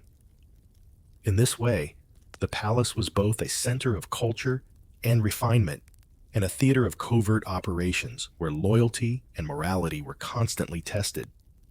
The line between servant spy and conspirator was often blurred. The use of espionage also reflected the broader geopolitical context of Europe. Royal families were not isolated. Alliances, wars, and dynastic ambitions shaped the continent. Courtiers and envoys carried intelligence across borders, informing decisions that could spark battles or treaties. Information about marriages, forbidden loves, and alliances could influence negotiations, embolden rivals, or undermine claims to the throne. In this interconnected network, the private lives of monarchs were rarely solely personal. They had consequences that rippled across nations. At times, spies themselves became pawns in the game of intrigue. Their discoveries could be used to manipulate them, turning loyalty into a weapon. Courtiers, who gathered intelligence, might find their knowledge demanded as a bargaining chip, or they could be cast aside when no longer useful. Some chose allegiance, some survival, and others embraced deception as an art form. In the corridors of power, intelligence was a currency that could purchase favor, provoke ruin, or determine life and death. The personal cost of secrecy was immense, often exacting a psychological toll that mirrored the physical dangers of courtly life. The networks also facilitated a culture of rumor that defined courtly life. Gossip, whether true or fabricated, could spread like wildfire. A simple word in the wrong ear could end a career, destroy a relationship, or tarnish a reputation forever. The careful manipulation of rumor was a tool wielded by both allies and rivals, creating a climate of perpetual tension. Courtiers learned to read between lines, interpret nuance, and discern intentions, for understanding the flow of information could mean the difference between survival and disgrace. Amid these dangers, the art of discretion became essential. Monarchs and their confidants relied on trusted messengers, coded language, and private channels to navigate the treacherous terrain of courtly intrigue. Even the most loyal advisors were sometimes tested, as their knowledge of sensitive affairs could place them in jeopardy. The stakes extended beyond the personal. A single breach could have diplomatic ramifications, destabilizing relationships between kingdoms or igniting conflicts. In such an environment, intelligent secrecy and strategy were inseparable from daily life. The human element remained at the core of these secret networks. Desire, ambition, fear, and loyalty drove the actions of courtiers, spies, and monarchs alike. The tension between what was seen and what was hidden, between private longing and public duty, shaped the rhythm of the court. Lovers moved cautiously, plotting their rendezvous, aware that discovery could bring ruin. Rivals plotted in silence, waiting for a misstep to strike. Even those who wielded power directly were subject to the unpredictable currents of information flowing through the palace. The interplay of emotion and strategy created a rich tapestry of human experience, as nuanced and complex as the stone walls enclosing it. Yet for all the danger and manipulation, these networks allowed certain truths to emerge. Love could survive in secret alliances, could be fortified. And justice, though rare, could be administered through discreet channels. The courts of Europe, for all their opulence and ceremony, were living laboratories of social dynamics where human ingenuity intersected with ambition. Every action carried layers of consequence. Every secret bore potential power, and every whisper could echo through generations. The legacy of these networks extends far beyond the palace. Many of the scandals and forbidden affairs of history survived because of the meticulous recording and transmission of information. Chronicles, letters, and reports preserved in archives reveal not only the events themselves, but also the strategies, calculations, and human drama underlying them. The hidden currents of espionage and communication shaped the historical record, influencing how we understand love, scandal, and power in royal life. The shadows cast by these secret networks illuminate both the vulnerability and resilience of those who lived within them. As the corridors of European courts emptied for the night, the invisible machinery continued its work. Observers remained vigilant, messages moved unseen, and secrets whispered between trusted allies. In this silence, the pulse of intrigue persisted, an undercurrent that defined life within the palace walls. Love and betrayal, power and ambition, desire and strategy all converged in a delicate balance. The interplay of these forces created a world where nothing was ever truly private, and yet within the shadows some passions could still flourish, shielded by cunning and circumstance. The study of these secret networks reveals a profound truth. History is shaped not solely by kings and queens, battles, and treaties, but by the hidden hands that guide, inform, and manipulate. Courtiers, spies, and lovers alike left traces of their existence, weaving a subtle, complex web that influenced succession alliances and the lives of millions. Understanding this interplay allows us to see the human heart behind the throne, the intelligence behind scandal, and the power of secrecy that underpinned some of history's most dramatic events. Through these hidden channels, the private and the political became inseparably entwined, creating a narrative as intricate and compelling as any epic tale of kings and queens. Across the grand halls and shadowed corridors of Europe's royal palaces, the consequences of illicit love had long outlived the fleeting thrills of secret encounters. These stories were not merely whispers of indulgence, but markers of influence, shaping dynasties and altering the fates of kingdoms. They reveal the delicate, sometimes dangerous balance between human emotion and political necessity, a tension that defined life behind the gilded walls of royalty. In every palace, every castle, and every courtly residence, the interplay between love and power created both opportunity and peril. Monarchs, heirs, and consorts were often constrained by tradition, alliance, and expectation, yet they remained governed by the same desires and vulnerabilities as any other human. A clandestine affair could provide solace, companionship, and even political advantage, yet it carried the weight of potential ruin. The consequences of discovery were severe imprisonment, banishment, or even death awaited those who defied the rigid codes of conduct imposed by crown and council. In such a world, love was both a refuge and a battlefield, a force as intoxicating as it was treacherous.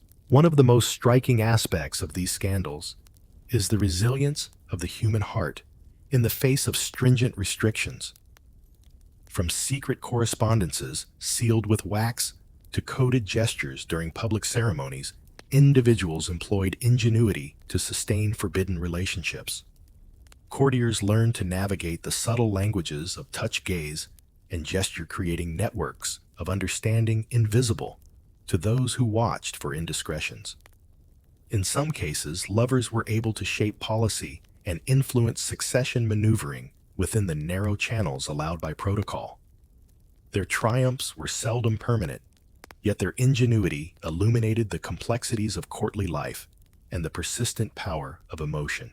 The price of passion, however, was never insignificant.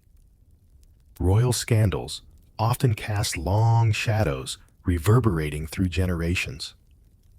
An unrecognized heir, a disfavored spouse, or a banished lover could alter the trajectory of kingdoms, create disputes over succession, or provoke rebellions.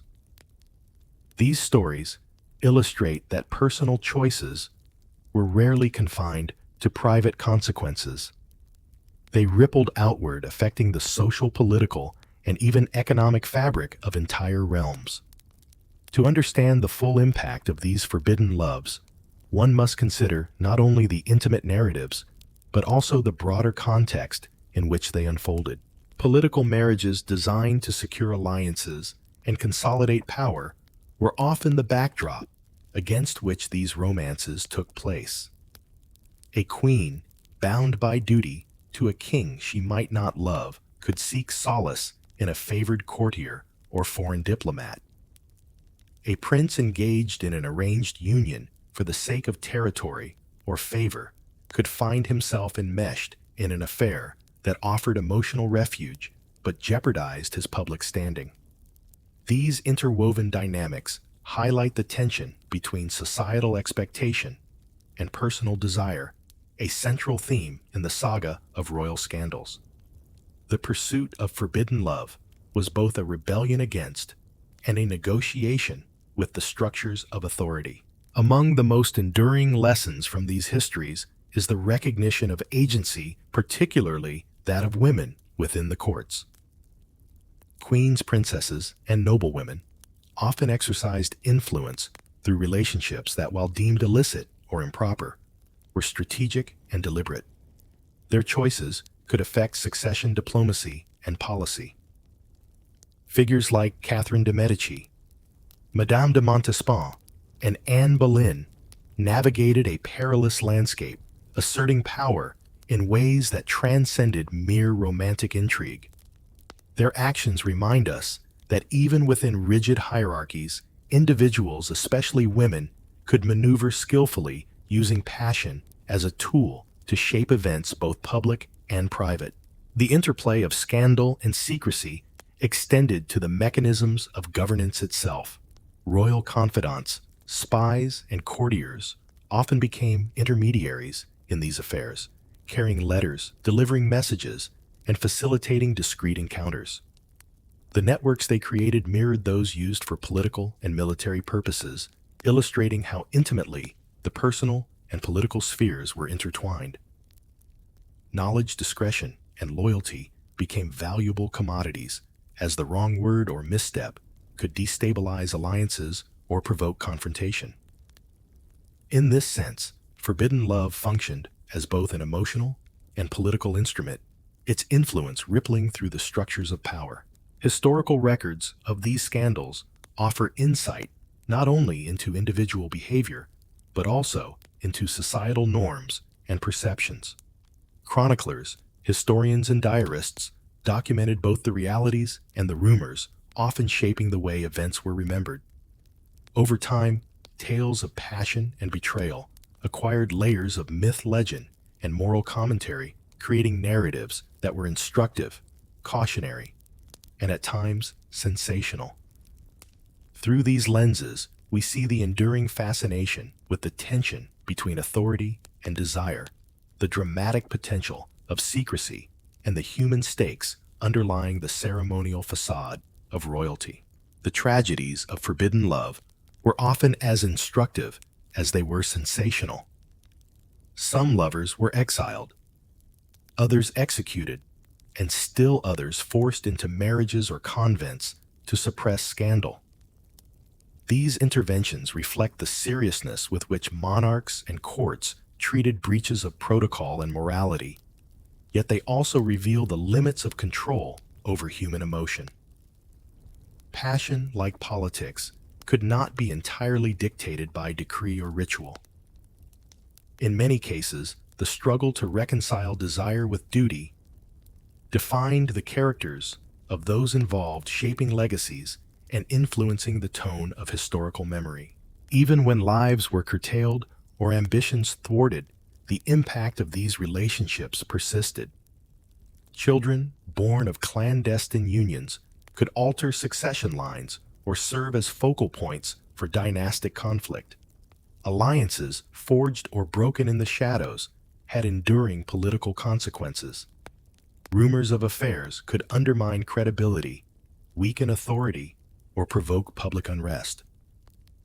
These outcomes underscore the intricate link between private desire and public consequence, illustrating how intimate relationships could become catalysts for larger historical events. Ultimately, the story of forbidden love and royal scandal is a study of human complexity within the strictures of hierarchy. It illuminates how individuals sought autonomy, fulfillment, and connection amidst constraints imposed by lineage politics and protocol. Passion and intrigue were not frivolous diversions, but potent forces capable of shaping the destiny of kingdoms. By examining these narratives, we gain insight into the delicate negotiation between personal desire and societal expectation, and the ways in which these forces intersected to define the course of history. The corridors of castles, the quiet chambers, and the hidden gardens were stages upon which drama and desire played out daily. The human heart, with its capacity for longing, courage, and folly, remained a central actor in the unfolding narrative. Forbidden relationships challenged authority, tested loyalties, and inspired both devotion and vengeance, leaving an indelible mark on the cultural and political landscape of Europe.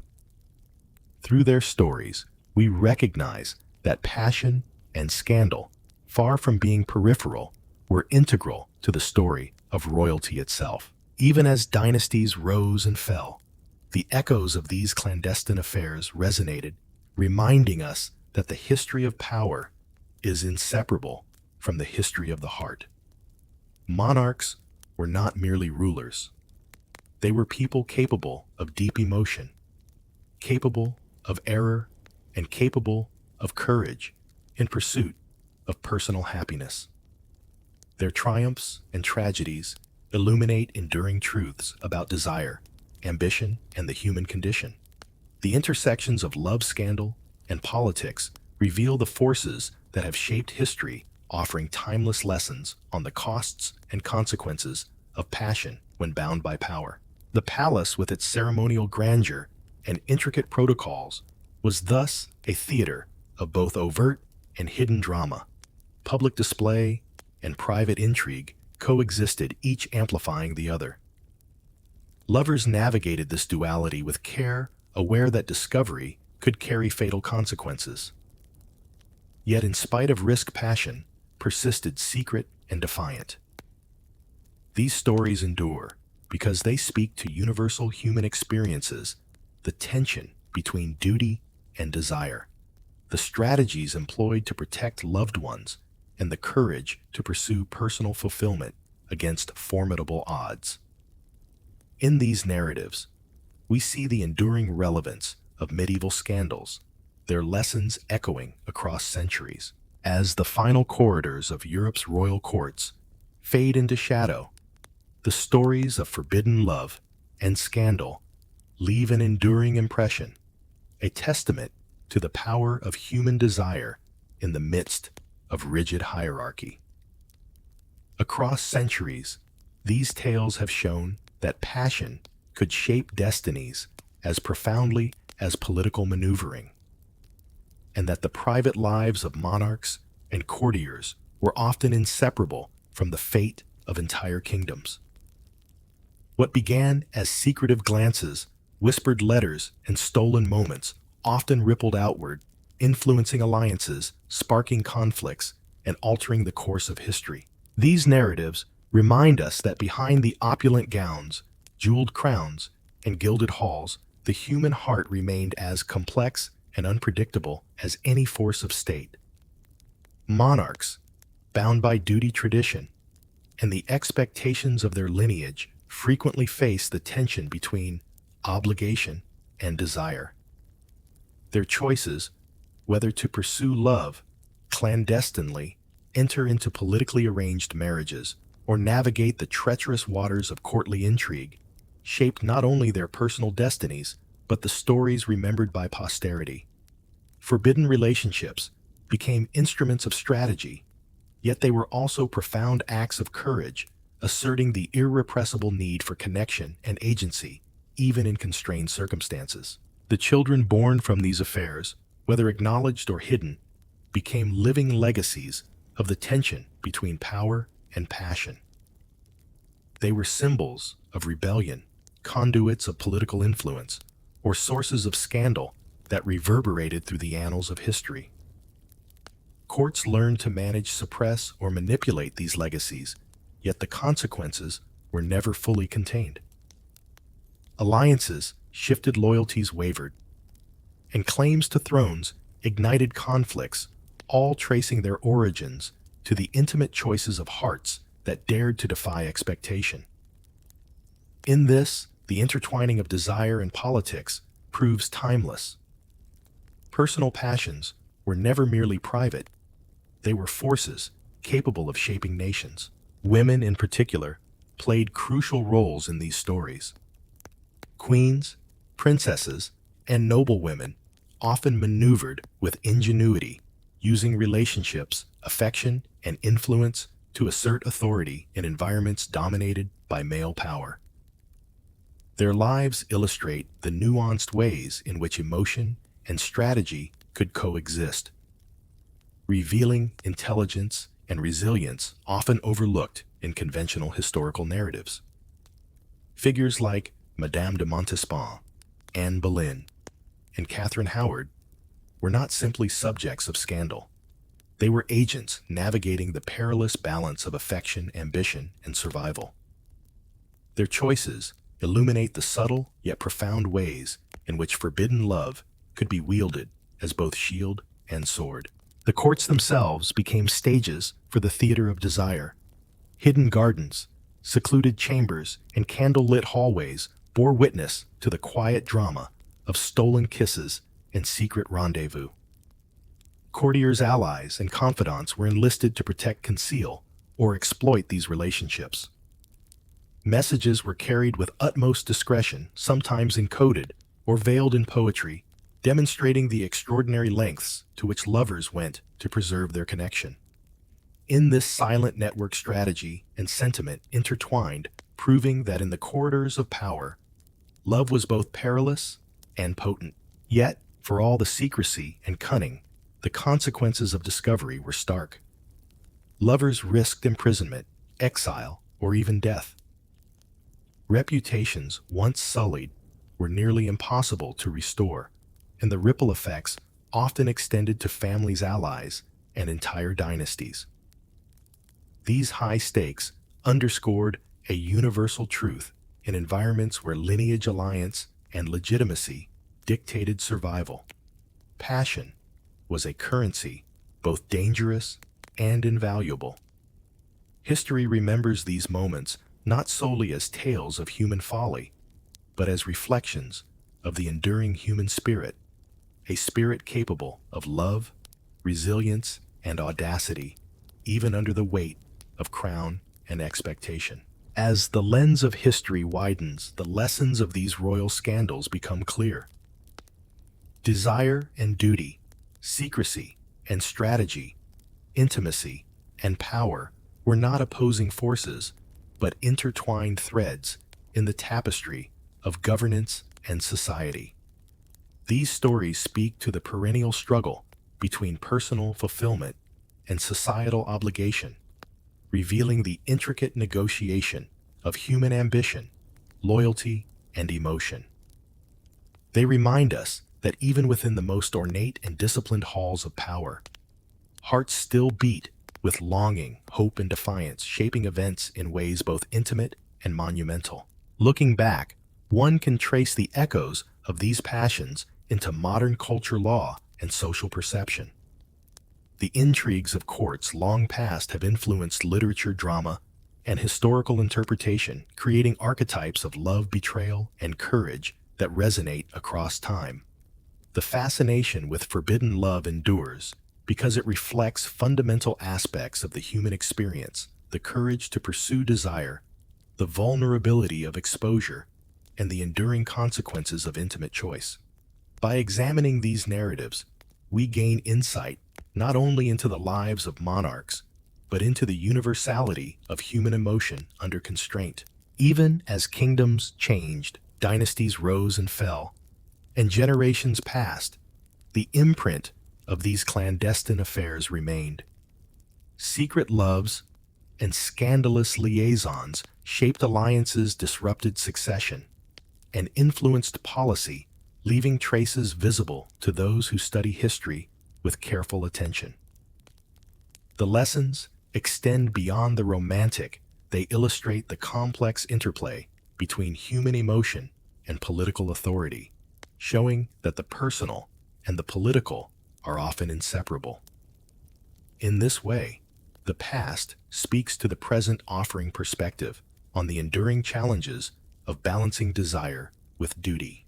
As our journey through forbidden love and royal scandal concludes, it is clear that these tales are more than mere gossip or sensational anecdote. They are historical evidence of the human condition, revealing courage, resilience, ambition, and vulnerability in contexts that demanded careful negotiation of risk. They remind us that history is shaped not just by battles and treaties, but by the choices of individuals navigating the intimate terrains of emotion and power. In every whispered meeting and secret letter, one finds the persistent assertion of agency against the backdrop of expectation and authority. And so, as the candlelight fades across the long halls of memory, the lessons of these forbidden loves linger. They challenge us to consider the consequences of passion, the perils of secrecy, and the influence of personal choice on the course of history. From the shadows of hidden chambers to the splendor of courtly life, the stories of these monarchs and their consorts remain vivid, instructive, and enduring. They remind us that desire, ambition, and scandal are inseparable elements of human experience, timeless and compelling. If you have traveled these corridors with me, witnessing the intensity, the secrecy, and the consequences of forbidden affection, then you understand why history remains enthralled by scandal and passion. These are not merely tales of excess or impropriety. They are chronicles of courage, strategy, and the complexity of hearts constrained by duty. And now, as we close the final page, I invite you, dear viewer, to reflect on the timeless dance of desire and power. If you enjoyed this journey through hidden loves, secret liaisons, and royal intrigue, please like, share, and subscribe. Share these stories of courage, longing, and audacity with friends and fellow history enthusiasts. Let us continue exploring the hidden corridors of the past, where the human heart meets the weight of crown and consequence, and where every secret carries the potential to shape a kingdom.